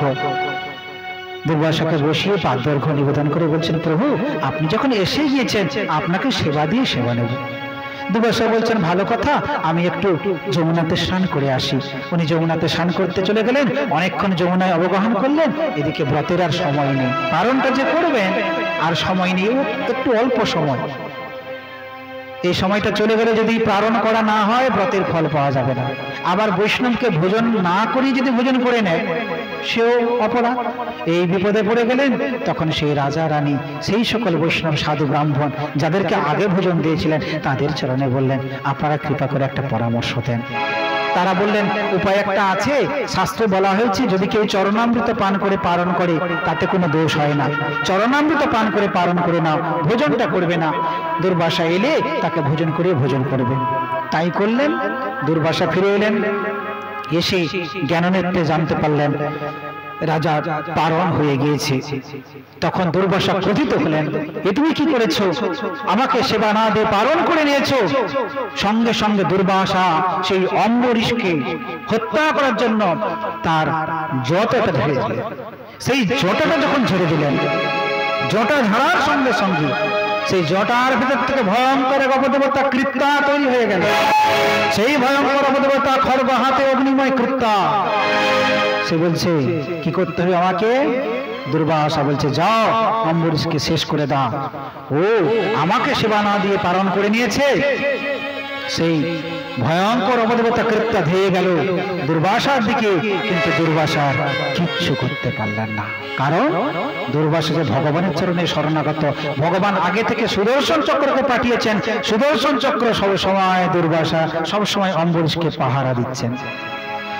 ভগবান তিনি বলছেন, যে আমার ভক্ত হয় তাকে সর্বদাই রক্ষা করি। নমে ভক্তা প্রণশ্যন্তি, রাখি হরি তো মারে কে। তো অম্বরীশের ভক্তিতে প্রসন্ন হয়ে ভগবান সুদর্শন চক্রকে পাঠিয়ে রেখেছিল। এখন দুর্বাসার সৃষ্ট সেই অপদেবতা কৃত্যা কোনোভাবে অম্বরীশের ক্ষতি করতে পারল না। তার আগেই কৃত্যা জ্বলে পড়ে ছাই হয়ে গেল সুদর্শন চক্রের দ্বারা। এখন বিপরীত হয়ে গেল, সেই সুদর্শন চক্র ঘুরে দুর্বাসার দিকে ধেয়ে এলো।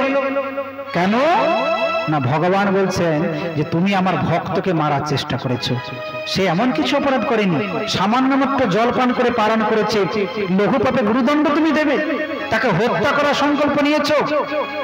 এই ভক্ত চরণে ঘুরে দুর্বাসারই অপরাধ হয়ে গেল। তাই দুর্বাসার সৃষ্ট সেই অপদেবতাকে নষ্ট করে ধ্বংস করে এখন সুদর্শন চক্র দুর্বাসার দিকে দিয়ে এলো। দুর্বাসা চতুর্দিকে যাচ্ছেন, কোথাও রক্ষা নেই। ব্রহ্মার চরণে এলেন, ব্রহ্মা বলছেন আমার দ্বারা হবে না, কেসটা আমি হাতে নিতে পারবো না। মহাদেবের কাছে এলেন, মহাদেব বলেন এই কেস হাতে নিতে পারবো না, এ ভক্ত ভগবানের কেস, চলে যাও ভগবানের কাছে। তখন সেই দুর্বাসা তিনি ভগবানের কাছে এলেন, ভগবানের চরণ ধরে বলছেন, প্রভু তোমার নাম নিলে সকলে উদ্ধার হয়ে যায়, আমি এখন তোমার চরণে ধরেছি, ওই সুদর্শন চক্র তোমার আমাকে একবারে শেষ করে দেবে, তুমি রক্ষা করো। থরথর করে কাঁপছেন। ভগবান বলছেন, এই কেসটা আমি হাতে নিতে পারবো না। কি বলছেন প্রভু? হ্যাঁ, আমি এই কেসটা হাতে নিতে পারবো না।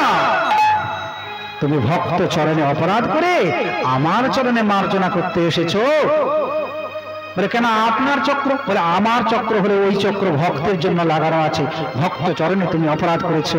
জানো, তুমি মনে করেছো আমি জগতের সব থেকে উঁচুতে আছি। না, আমি তো উঁচুতে আছি, কিন্তু আমার থেকে উঁচুতে আমি রেখেছি কাকে? অহং ভক্ত পরাধীন। আমি ভক্তকে আমার মাথার উপর রেখেছি।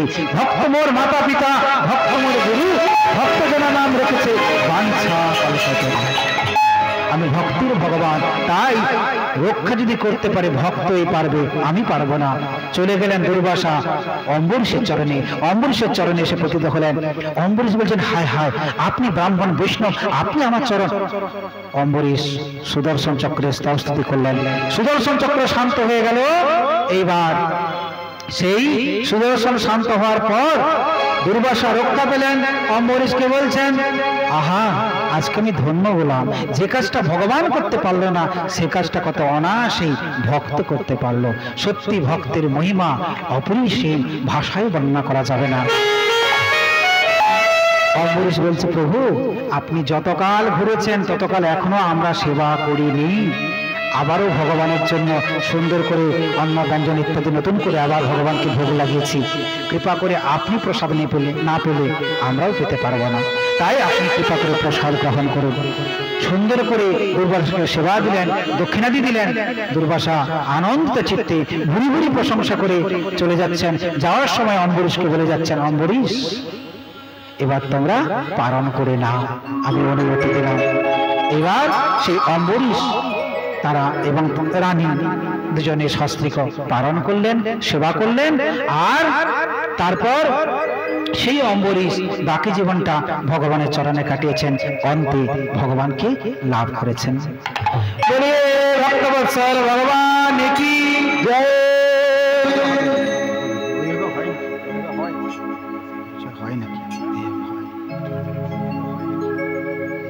হরে কৃষ্ণ, জয় রাধে।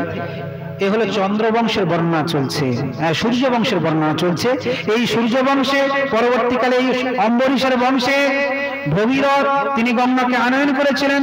ওই বংশে ভগবান রামচন্দ্র তিনি আবির্ভূত হয়েছিলেন। তিনি আবির্ভূত হয়ে শুধু রামচন্দ্র একা আসেননি, আরো 3 জন ভাইকে নিয়ে এসেছিলেন। সুন্দর করে রাজত্ব করেছিলেন। পিতার আদেশ পালন করে পিতৃসত্য পালনের জন্য বনবাসে গিয়েছিলেন সীতাকে নিয়ে। সেখানে গিয়ে শূর্পণখার নাক কান কেটে দেওয়ার জন্য রাবণের ভগিনী রাবণ ক্রোধান্বিত হলেন, সীতাকে হরণ করলেন। সেই বানর সেনাদের সঙ্গে বন্ধুত্ব করে সীতাকে উদ্ধার করলেন, ফিরিয়ে নিয়ে এলেন। এখানে অনেকে বলা বলি করলো, সীতা যে হরণ হয়ে গিয়েছিল, সীতার কি চরিত্র ঠিক আছে? রামচন্দ্র মর্যাদা পুরুষোত্তম, তাই চিন্তা করলেন সীতার পরীক্ষা দিতে হবে, ওকে বনবাসে পাঠিয়ে দেবো। সীতাকে বনবাসে পাঠিয়ে দেওয়া হলো। বাল্মীকি মুনির আশ্রমে এলেন। সেই আশ্রমে সীতা তখন গর্ভবতী ছিলেন। সেই আশ্রমে 2টো সন্তান হলো, লবকুশ। সেই লবকুশ বড় হলো।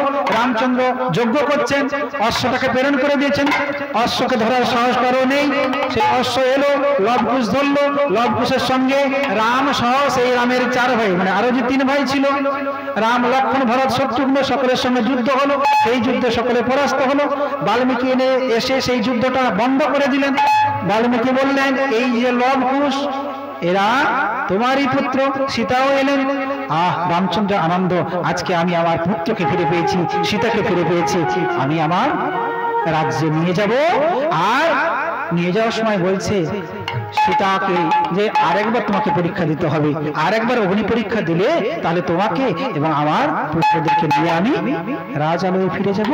তখন সীতা দেবী বলছেন, আর নয়, অনেক হয়েছে প্রভু, এবার আমি লীলা সম্বরণ করতে চাই। সীতার সঙ্গে সঙ্গে পাতালে প্রবেশ করলেন। রামচন্দ্র তিনি কান্নায় ভেঙে পড়লেন। আমার প্রিয়তমা চলে গেল, এখন আমার থেকে লাভ নেই। তাই রামচন্দ্র কি করলেন, তার নিজের যে দুইজন ছেলে লব কুশ, শুধু তাদের প্রতি দৃষ্টি দেননি, আর বাকি যে ভাইরা ছিল তাদের প্রত্যেকের দুটো করে সন্তান ছিল, মর্যাদা পুরুষোত্তম, কারো কোথাও ছোট হবেন না, সকলকে রাজ্য ভাগ করে দিলেন, সমান ভাগে ভাগ করে দিয়ে সরজু নদীতে ডুব দিলেন এবং তিনি তার ধামে চলে গেলেন। এই হলো মর্যাদা পুরুষোত্তম রামচন্দ্রের লীলা। রামচন্দ্র ভগবান তিনি এতই কৃপাময়, এতই দয়াময়, তার চরণে শরণ নিলে আমরা নিশ্চিত তার কৃপা লাভ করতে পারবো। তা আসুন আমরা এখন সেই রামচন্দ্রের শরণে শরণ নেব। রামচন্দ্রের চরণে শরণ নিয়ে তারপরে পরবর্তী লীলা একেবারে সংক্ষিপ্ত করে ছোট্ট করে একটু বলবো, বলে অনুষ্ঠান শেষ করব। আপনারা যা সময় বলছেন আমি চেষ্টা করছি সেই সময়ের মধ্যে অনুষ্ঠান সমাপ্ত করার জন্য। আমরা এখন সেই রামচন্দ্র ভগবানের চরণে শরণ নেব। রঘুপতি রাঘব রাজা রাম পতিত পাবন সীতারাম, रघुपति राघव राजा राम सीताराम, रघुपति राघव राजा राम पतित पावन सीताराम, रघुपति राघव राजा पतित पावन सीताराम, सीताराम सीताराम भक्त प्यारी सीताराम, सीताराम सीताराम भक्त प्यारी सीताराम, रघुपति राघव राजा राम पतित पावन सीताराम, रघुपति राघव राजा राम पतित पावन सीताराम, सुंदर विग्रह श्याम गंगा तुलसी शालिग्राम, सुंदर विग्रह श्याम गंगा तुलसी शालिग्राम, रघुपति राघव राजा पतित पावन सीताराम, रघुपति राघव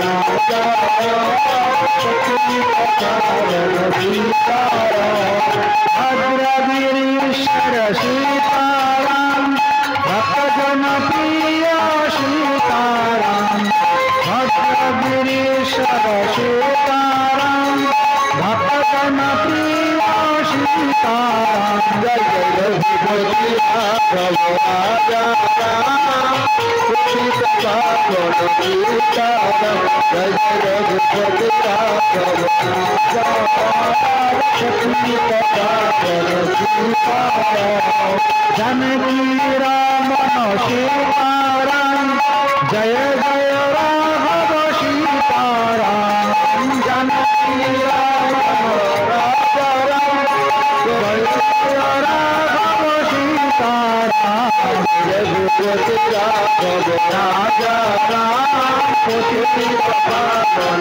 सीताराम, जय रघुपति राघव राजा राम पतित पावन सीताराम, जय रघुपति राघव राजा राम पतित पावन सीताराम, बोलो रामचंद्र भगवान की जय श्री रामा की जय जय जय श्री राधे। जय श्री राधे। এরপর সুদেব গোস্বামী পাঠ পরীক্ষিত মহারাজকে বর্ণনা করছেন চন্দ্রবংশের কথা। সময় মধ্যেই বন্ধ করে দেব, 9:30 বলেছেন, চেষ্টা করছি। এরপর সুদেব গোস্বামী পাঠ পরীক্ষিত মহারাজকে শ্রবণ করাচ্ছেন চন্দ্রবংশের কথা। চন্দ্রবংশে পরশুরামের কথা বর্ণনা করলেন। পরশুরাম 21 বার এই পৃথিবীকে নিক্ষেত্র করেছিলেন। সে অনেক ঘটনা প্রসঙ্গে যাচ্ছে না। ওই পরশুরামের বংশে একজন রাজা হয়েছিলেন, নাম তার যজাতি।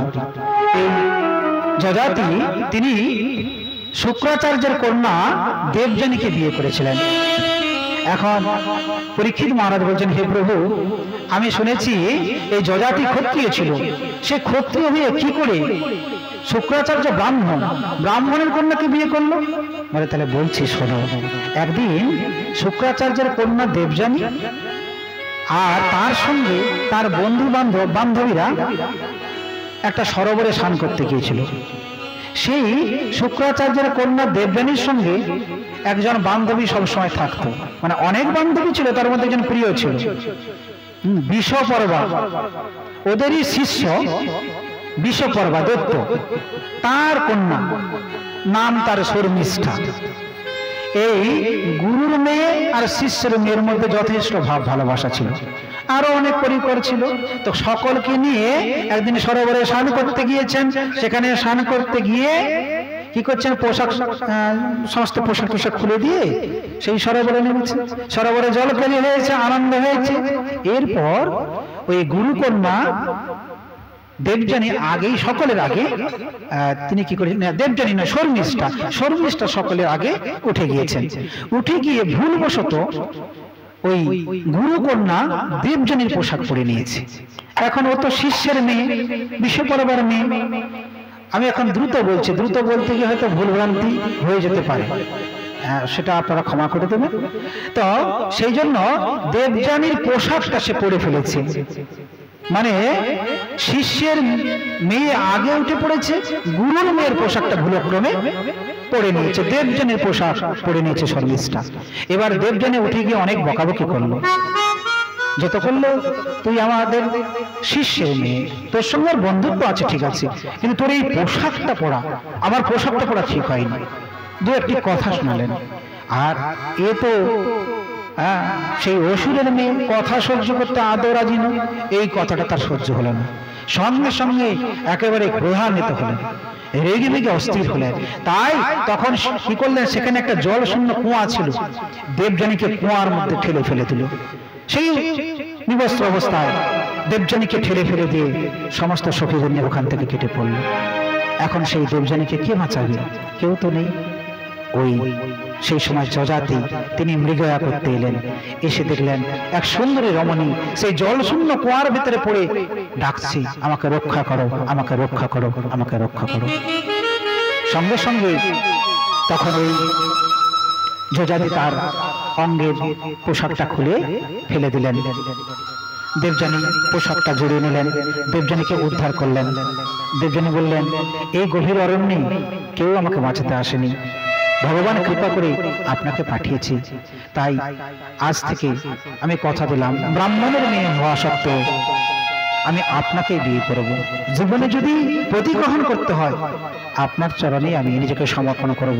আপনাকেই প্রতিরূপে নির্বাচন করলাম, কারণ শেষের জন্য আপনি আমাকে রক্ষা করলেন, আমার তো জীবন চলে যেত। এই হয়ে গেল।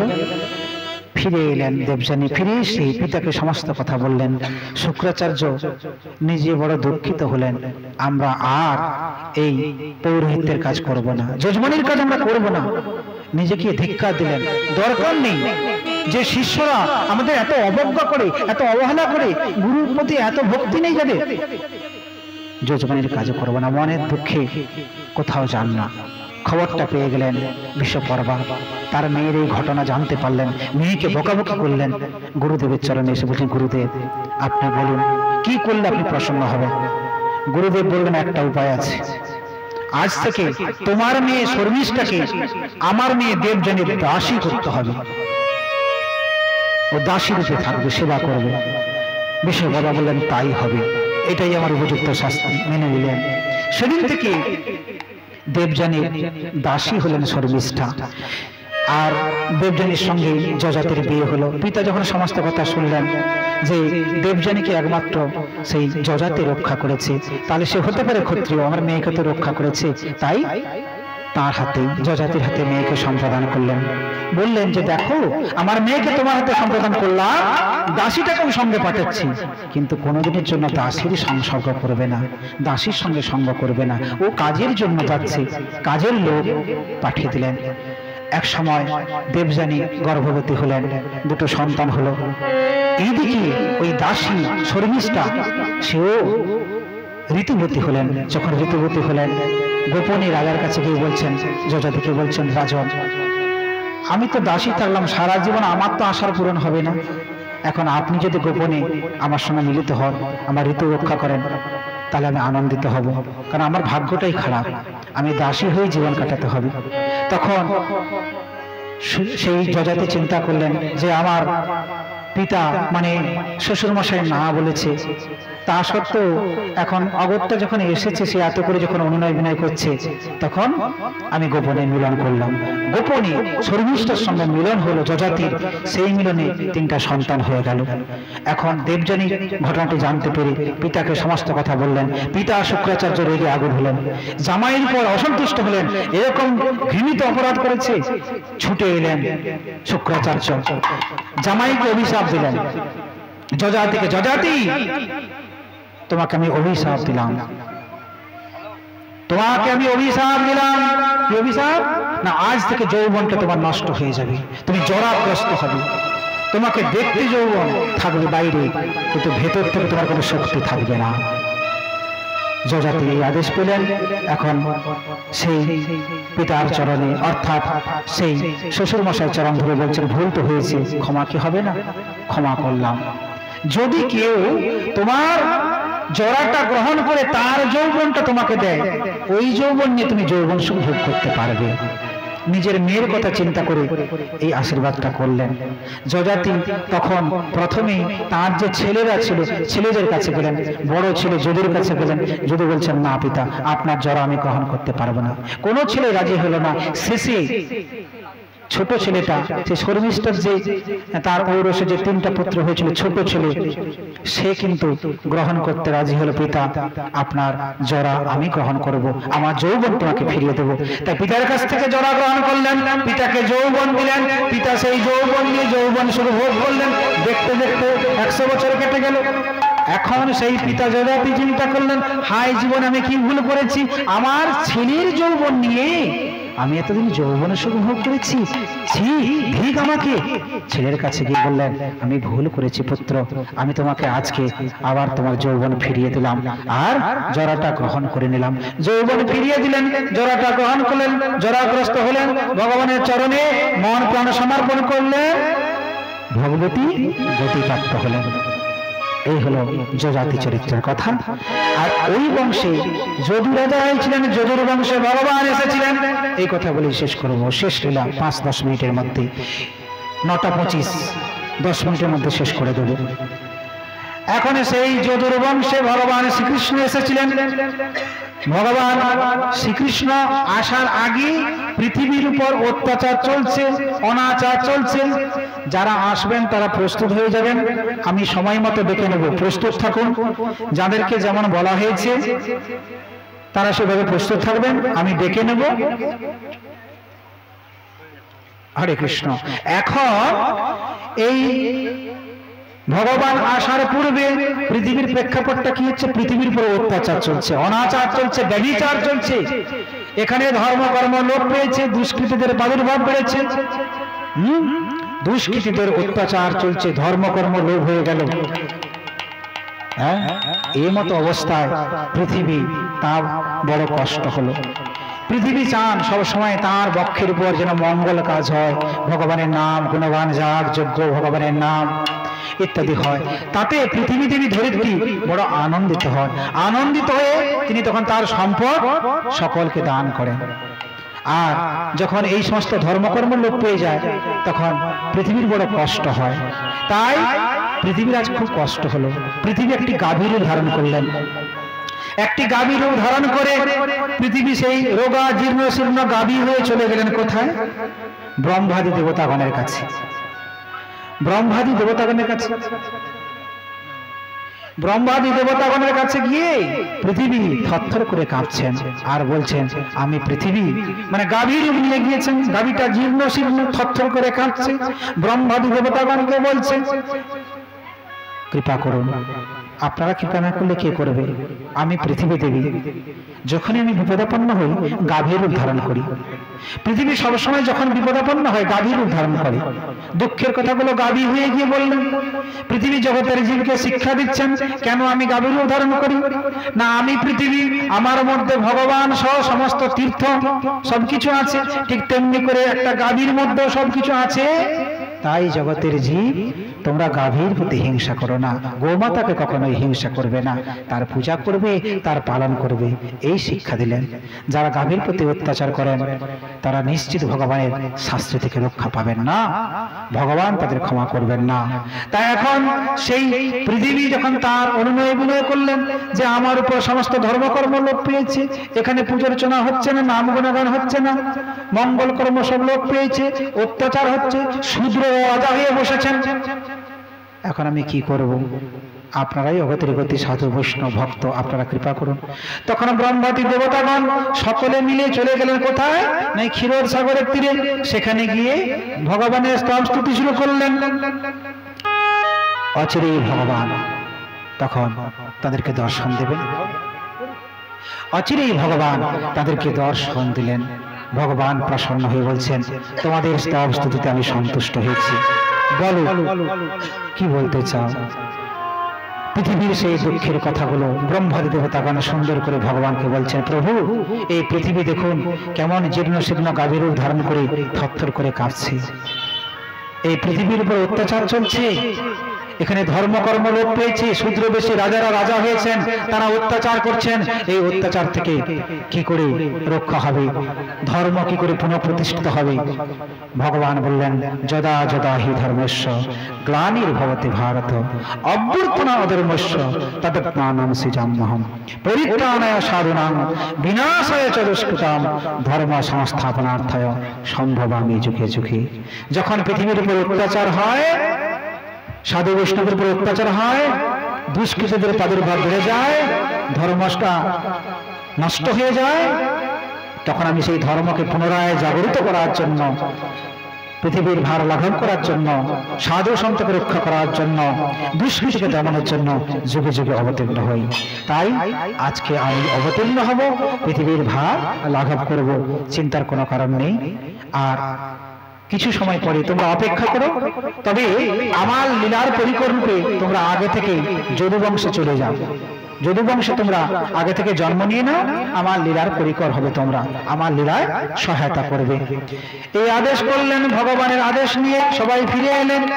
এবার এইদিকে সেই মথুরাতে সেখানে সুন্দর করে একটা বিবাহ হয়ে গেল।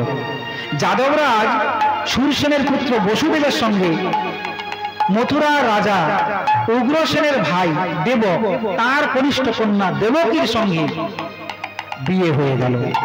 সুন্দর করে বিয়ে হয়েছে, মাঙ্গলিক অনুষ্ঠান হয়েছে। বিয়ের পরবর্তী দিন বিদায়ের পালা। এবার সেই বসুদেব কি করছেন? দেবকীকে নিয়ে যাবেন। তো কংস, ইনি হলেন উগ্রসেনের পুত্র। তাহলে উগ্রসেনের পুত্র যদি কংস হয়, আর উগ্রসেনের ভাই দেবকের কনিষ্ঠ কন্যা দেবকী, তার সঙ্গে কংসের সম্পর্কটা কি হলো? ভাই বোনে। বোনের বিয়েতে খুব আনন্দ করেছেন দাদা। এখন দাদা বলছেন যে ঠিক আছে, কংস কিন্তু দুরাচারী, পাপাচারী, তা সত্ত্বেও বোনের বিয়েটা কিন্তু খারাপ করেনি, বোনের বিয়েটা সুন্দর করে দিয়েছেন। এখন চিন্তা করলেন যে আমি নিজেই রথ প্রস্তুত করে রথে করে জামাইকে বোনকে দিয়ে আসবো, বোনকে শ্বশুরালয়ে দিয়ে আসবো দেবকীকে। তাই নিজে রথ প্রস্তুত করলেন, রথে চড়ে বসলেন। বসুদেব দেবকী সুন্দর করে রথ সজ্জিত করে রথে করে যাত্রা করলেন, যাচ্ছেন। এখন স্বর্গের দেবদেবী যারা, তারা দেখে অবাক হয়ে গেলেন, হায় হায় এ কি হলো? কংস যে দুরাচারী, পাপাচারী, অনাচারী, সে আজকে বৈষ্ণবের সেবায় লেগে গিয়েছে। মানে দেবকী এবং বসুদেব এরা তো অনেক যুগ থেকে সাধনা করে আজকে বসুদেব দেবকী হয়েছেন। এরা তো ভগবানের প্রিয় ভক্ত। এটা তো সমস্ত দেবতারা জানে যে আজকে কংস দুরাচারী, অনাচারী হওয়া সত্ত্বেও ভক্তের সেবায় লেগেছে। ভক্তের সেবায় যদি এরা থাকে, মানে দুরাচারী, পাপাচারী, সেই লোক যদি ভক্তের সেবা করে, তাহলে ভগবান তো আসবেন না। দুরাচারী, পাপাচারীরা যদি ভক্তের উপর অত্যাচার করে, তবেই তো ভগবান আসবে।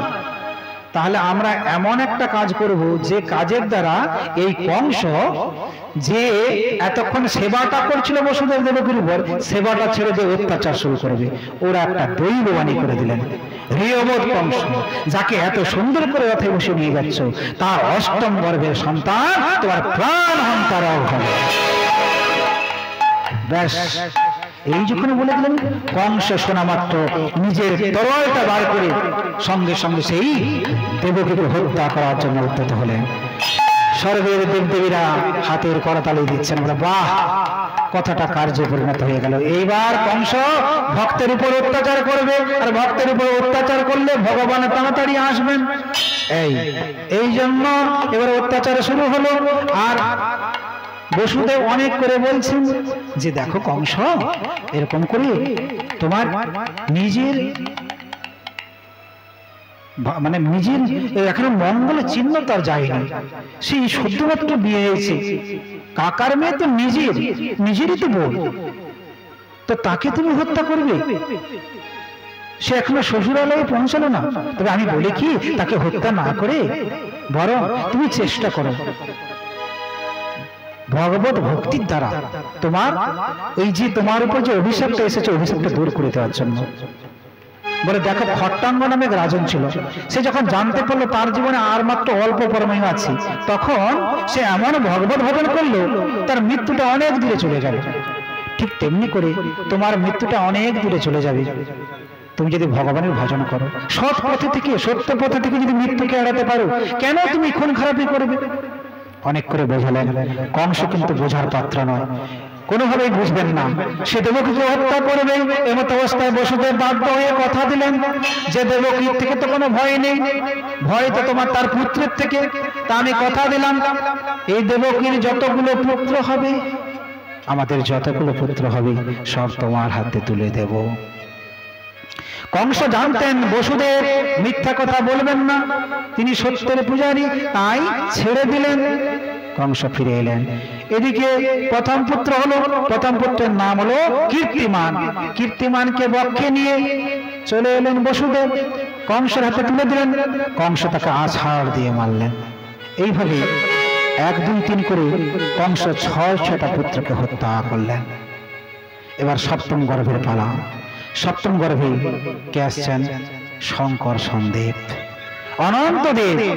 তিনি সপ্তম গর্ভে আসছেন ভগবানের অংশে। এই অনন্তদেব আসছেন, তখন ভগবান চিন্তা করলেন সপ্তম গর্ভে দাদা রূপে আসছেন, বলরাম রূপে আসছেন অনন্তদেব, একে রক্ষা করতে হবে। না জানি কংস পরামর্শ করতে পারে, এর উপর অত্যাচার করতে পারে। তার জন্য ভগবান কি করলেন? যোগমায়াকে আদেশ করলেন, মা তুমি একটা কাজ করো, আমার মায়ের গর্ভ থেকে সন্তানটাকে নিয়ে চলে যাও ওইদিকে গোকুলে। আমার আরেকজন মা আছে, তার নাম রোহিণী, তার গর্ভে গিয়ে সংস্থাপন করে দাও। সে এখন মহামায়া ভগবানের, যোগমায়া ভগবানের আদেশ শিরোধার্য করে তিনি কি করলেন না, সেই গর্ভের সন্তানটিকে, সপ্তম গর্ভের সন্তানকে ওখান থেকে কেউ দেখতে পারল না, সকলের অন্তরালে কি করলেন, সেই গর্ভ থেকে সন্তানকে নিয়ে চলে গেলেন। কোথায়? ওইদিকে রোহিণী মায়ের গর্ভে। আর সেই রোহিণী মায়ের গর্ভে রোহিণী মা গর্ভবতী হয়েছেন। যত সময়ে সুন্দর দিনে শুভক্ষণে সেই রোহিণী মায়ের গর্ভ থেকে আবির্ভূত হলেন। বলিয়ে বলদেবজি ও ভগবান, বলদেবজি ভগবান আবির্ভূত হয়ে গেলেন। দাদা এসে গিয়েছে, এবার ভাইয়ের আসার পালা। ভাই এবার আসবেন, আসার জন্য সময় দিনক্ষণ ঠিক হয়ে গেল। ভগবান কিরকম আসবেন না, নারী পুরুষের যে মিলন হয় জড়জগতে, ওই মিলনে ভগবান আসবেন না। তিনি ধাতুগত সম্বন্ধে আসবেন না, তাহলে তার ভগবত্ব থাকবে না। তাই তিনি কিভাবে এলেন না, সেই কারাগারের ভেতরে, কারাগারে বন্দী করেছে বসুদেব দেবকীকে কংস, অত্যাচার করছেন কারাগারের ভেতরে। এখন সেই যে বসুদেবের হৃদয়ের মধ্যে ভগবান প্রবেশ করলেন। বসুদেব একেবারে ঐশ্বর্যমণ্ডিত হয়ে গেল। বসুদেব গদগদ করে ভগবানের কথা মুখে বলছেন, ভগবান তার হৃদয়ে এসেছে। এখন তার হৃদয় থেকে কি সুন্দর ভগবানের কথা বেরোচ্ছে।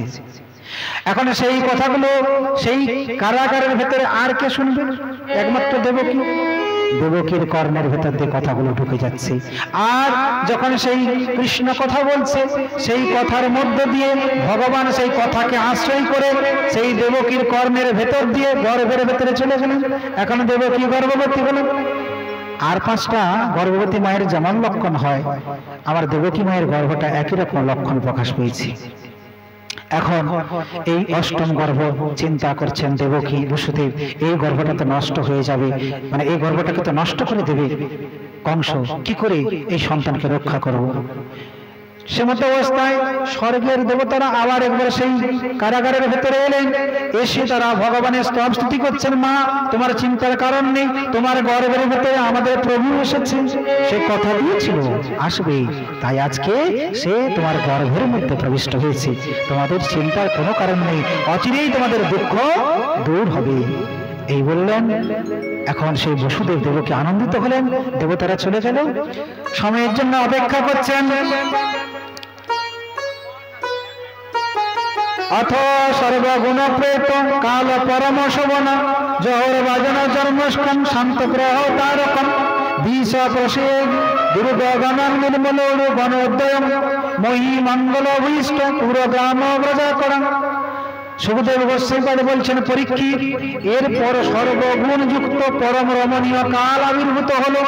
শ্রী ভগবানের জন্ম নক্ষত্র রোহিণীর উদরে আকাশের অপর সকল নক্ষত্র গ্রহ জ্যোতিষ্ক শান্ত ভাব ধারণ করল।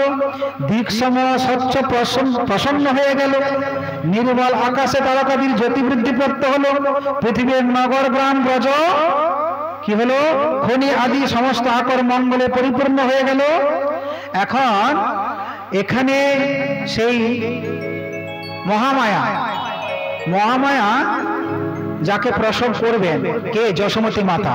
সেই যশোমতী মাতা এবং নন্দরাজাকে বলছি, আপনারা সেই আপনাদের মহামায়াকে নিয়ে এখানে সামনে চলে আসুন।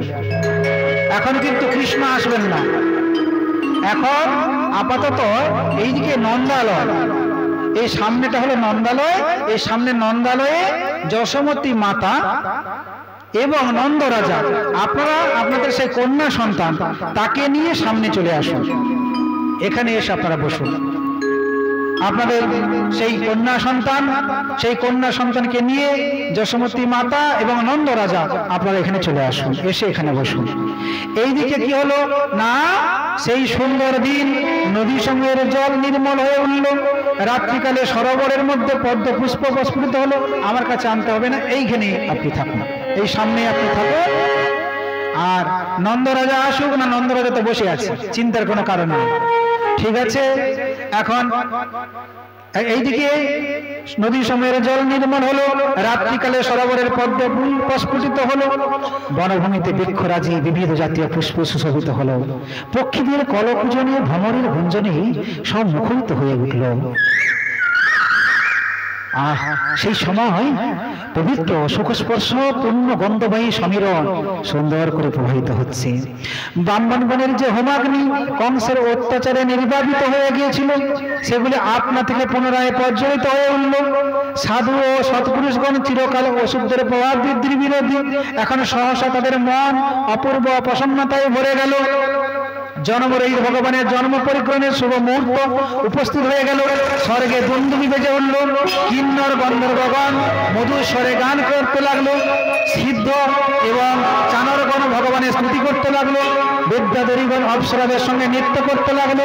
শুভ দিনে শুভক্ষণে সেই অষ্টাবিংশ চতুর্যুগের দাপর যুগের শেষ ভাগে বৈবস্বত মন্বন্তরে সেই সুন্দর দিনে শুভক্ষণে সেই মধ্যরাত্রিতে আবির্ভূত হলেন আমার ভগবান শ্রীকৃষ্ণ।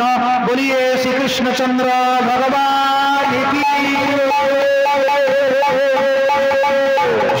কারাগারের ভেতরে ভগবান শঙ্খচক্রধারী আবির্ভূত হলেন।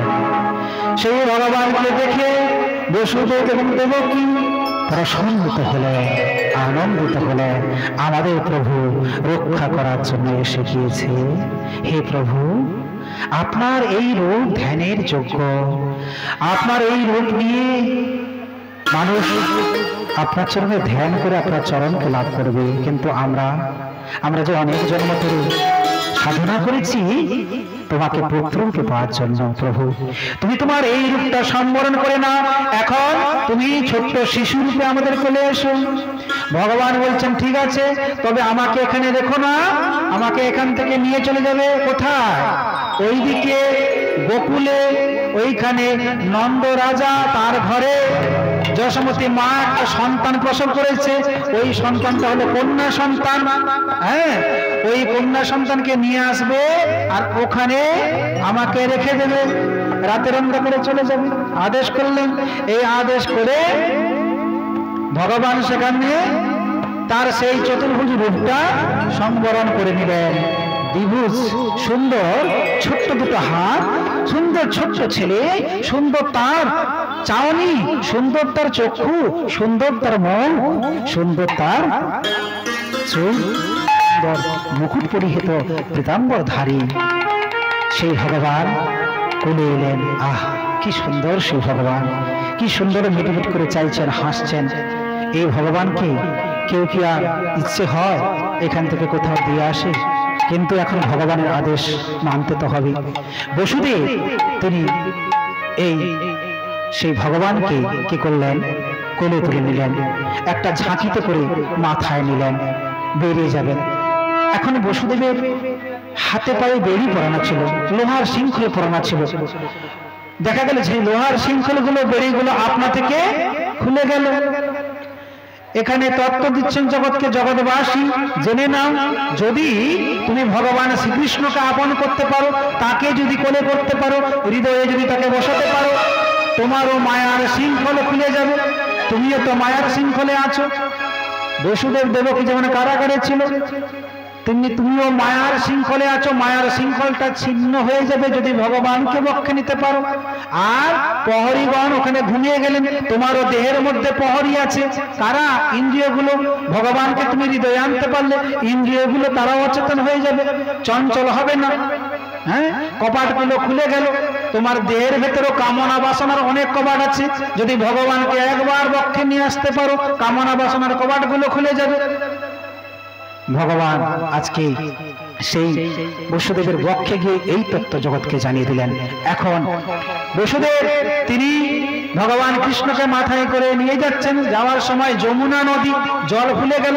যমুনা চিন্তা করলেন, ভগবান আমার বক্ষে আসবে, তাহলে আমার তো বড় আনন্দ। আনন্দে টপ টপ করে অশ্রু ঝরছে, জল বেড়ে গেল, বন্যা হয়ে গেল। এখন চিন্তা করলেন, এত বন্যা, এত জলের মধ্যে ভগবানকে নিয়ে যেতে পারবে না, দরকার নেই, আমি জলটা কমিয়ে নিই। জলটা কমিয়ে নিলেন। এবার ভগবানকে নিয়ে বসুদেব আসছেন, যমুনা নদী পেরিয়ে যাবেন। আর যমুনা সুন্দর করে পথ করে দিয়েছেন। এখন ভগবান কৃষ্ণকে নিয়ে আসুন। এবার ভগবানকে নিয়ে আসুন, আপনারা মাঝখানে একটা পথ করে দেবেন। ভগবান কৃষ্ণ আসছে, বসুদেব নিয়ে আসছেন, আপনারা সকলে উলুধ্বনি দেবেন, হরিধ্বনি দেবেন, আপনারা পুষ্প বরিশন করবেন। এখন ভগবান কৃষ্ণকে নিয়ে আসা হচ্ছে, সেই দিব্য দর্শন আপনারা করতে পারবেন। শ্রীমদ্ ভাগবত সপ্তাহ যজ্ঞের এই যে আনন্দ, এই আনন্দটা আপনি কোথাও পাবেন না। তো আজকে আসুন, আমরা আনন্দ করব। ভগবান আসছেন সেই কংসের কারাগার মথুরালয় থেকে, এখন আসছেন গোকুলে। এখন সুন্দর করে আমরা ভগবানকে স্বাগত করব। আপনারা সকলে হরিধ্বনি করবেন, উলুধ্বনি করবেন, পুষ্প বরিশন করবেন, আর আমরা ভগবানকে স্বাগত করব। বসুদেব আপনি ধীরে ধীরে গুটি গুটি পায়ে ভগবানকে নিয়ে আসুন। নিতাই গৌর প্রেমানন্দে হরি হরি বল। উলুধ্বনি, হরিধ্বনি।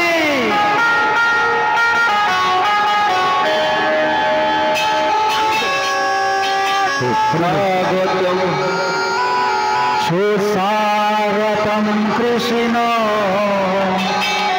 শরণাগতম কৃষ্ণ, সুস্বাগতম কৃষ্ণ শরণাগতম কৃষ্ণ, স্বাগতম কৃষ্ণ শরণাগতম কৃষ্ণ।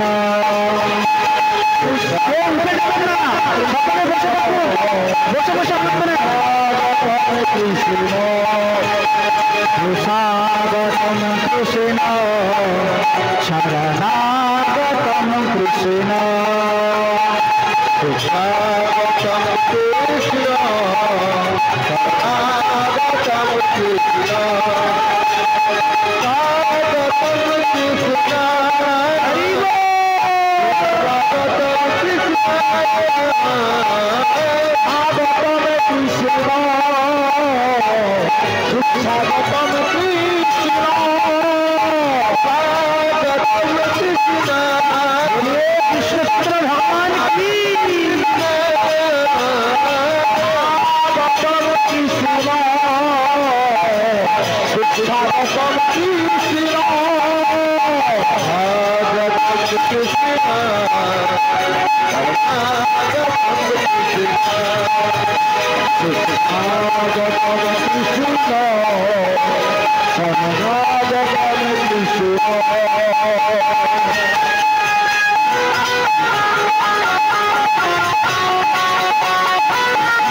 সকলে বসে বসে, কেউ উঠে যাবেন না, বসে বসে করুন।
ভগবান শ্রীকৃষ্ণ এসে গিয়েছেন গোকুলে, আর গোকুলে এখানে এই রাতের অন্ধকারে যশোমতী মা একটি সন্তান প্রসব করেছেন।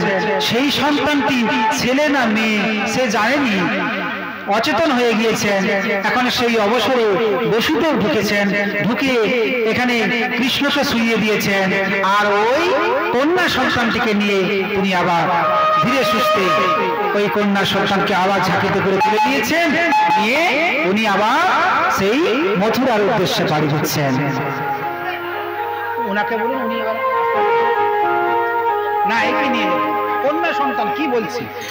এখন সেই যশোমতী মা তিনি তো সন্তান প্রসব করেছেন, কিন্তু সেই সন্তান কন্যা না পুত্র সে বুঝতে পারেনি, অচেতন হয়েছেন। সেই রাতের অন্ধকারে ওখানে নিজ পুত্রকে রেখে দিয়ে, কৃষ্ণচন্দ্রকে রেখে দিয়ে এখন সেই কন্যা সন্তানটিকে ঝাঁকিতে আবার তুলে নিলেন। তুলে নিয়ে তিনি এবার আস্তে আস্তে বেরিয়ে যাচ্ছেন কোথায়? মথুরার উদ্দেশ্যে। আর এইদিকে যখন সকাল হলো, নিতাই গৌর প্রেমানন্দে হরি হরি বল।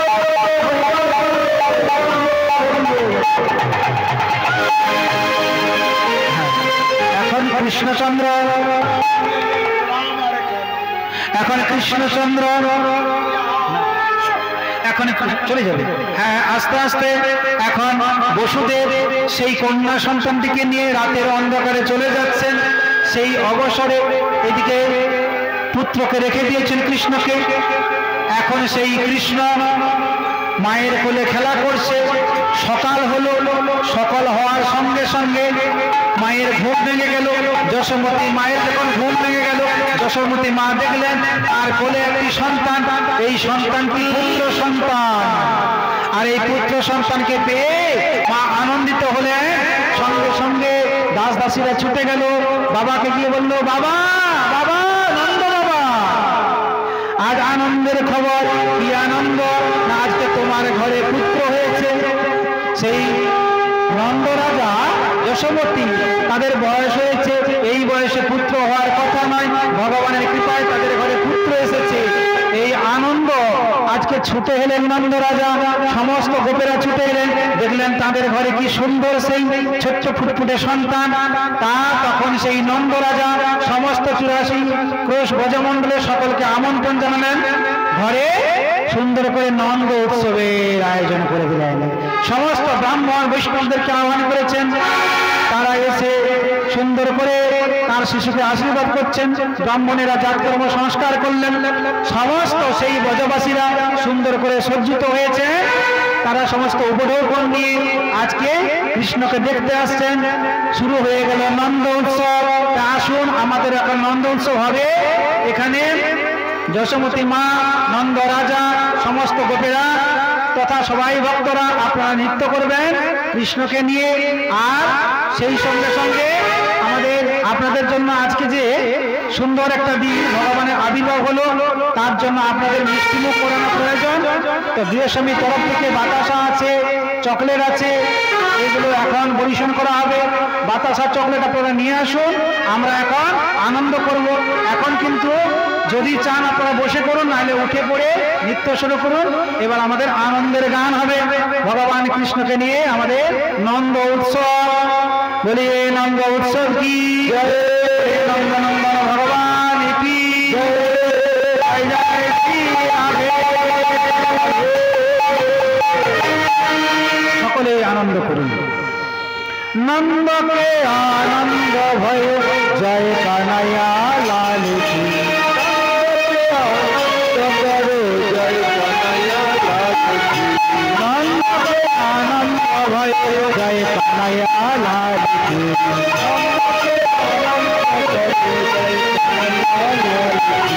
নন্দকে আনন্দ ভয়, জয় কানাইয়া লাল কি।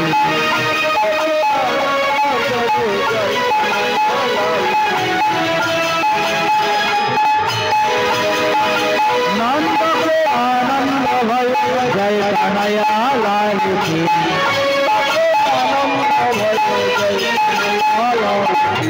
जय कन्हैया लाल की, मदन गोपाल की। उठे करो, नृत्य करो, बातासा निये आसुन, चॉकलेट निये आसुन।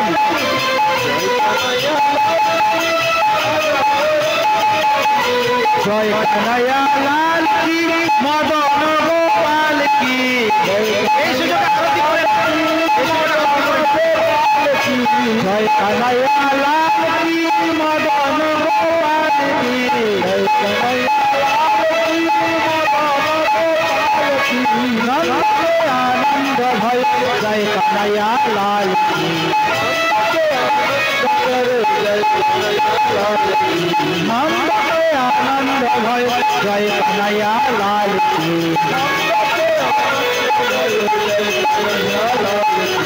जय कन्हैया लाल की, हाथी घोड़ा पाल की।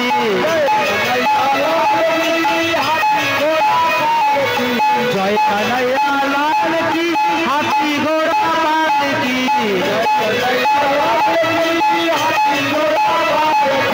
नंद के आनंद भय, जय कन्हैया लाल की। नंद के आनंद भयो, जय कन्हैया लाल की। भयो जय कन्हैया लाल की गोकुल में आनंद भयो जय कन्हैया लाल की आनंद भयो जय कन्हैया लाल की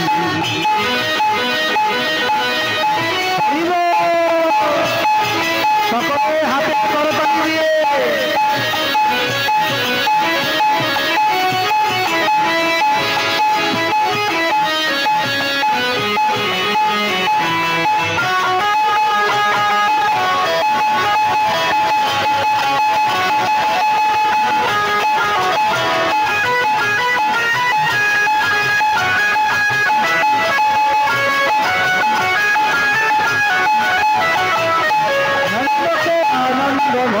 जय कन्हैया लाल की नंद के आनंद भयो जय कन्हैया लाल की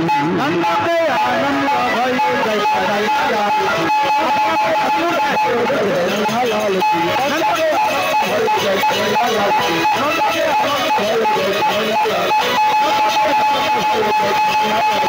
नंद के आनंद भयो जय कन्हैया लाल की नंद के आनंद भयो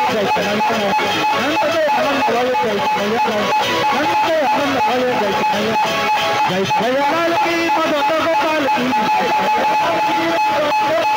जय कन्हैया लाल की मदन गोपाल की जय कन्हैया लाल की जय कन्हैया लाल की जय कन्हैया लाल की हाथी घोड़ा पाल की जय कन्हैया लाल की नंद के आनंद जय कन्हैया लाल की नंद के आनंद जय कन्हैया लाल की जय कन्हैया लाल बोलो नंदनंदन भगवान की जय। আর তিনি সমাপন করে দেন। এবার সেই ব্রজবাসীরা তারা এসেছেন, উপঢৌকন দিয়েছেন, আর কৃষ্ণ নন্দনন্দন মাথায় হাত বুলিয়ে দিচ্ছেন, বলছেন দীর্ঘজীবী হও। আর এরকম করে আনন্দ উৎসব অনুষ্ঠান যেন প্রতি বছর বছর হয়। তারা আশীর্বাদ করছেন নন্দের পুত্রকে, এই পুত্র যেন দীর্ঘজীবী হয়, যেন এরকম বারবার করে জন্ম মহোৎসব হয়, প্রতি বছর যেন এই জন্মদিনে আমরা আসতে পারি, প্রতি বছর যেন আনন্দ করতে পারি। এইভাবে তারা ঘুরি ঘুরি আশীর্বাদ করছেন এবং তারা বলছেন বার বার দিন আয়ে बार बार मिलने गाए, बार बार दिन आए, बार बार मिलने गाए,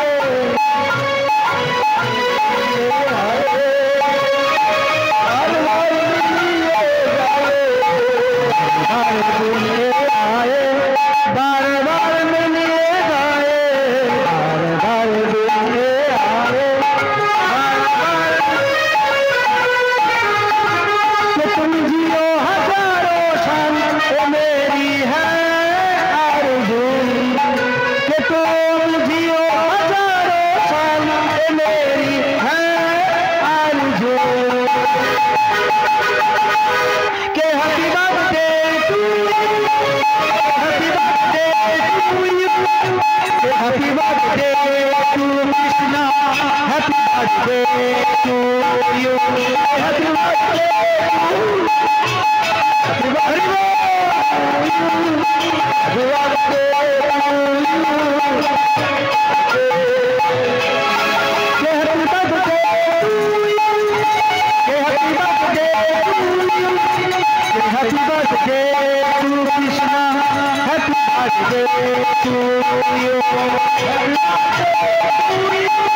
পারি, বারবার যেন তাকে আশীর্বাদ করতে পারি, বারবার যেন আনন্দ করতে পারি। এখন আমরা দু একটি ভজন গান গাইব এবং ওইদিকে প্রসাদ সেবার জন্য প্রত্যেকের ব্যবস্থা হচ্ছে।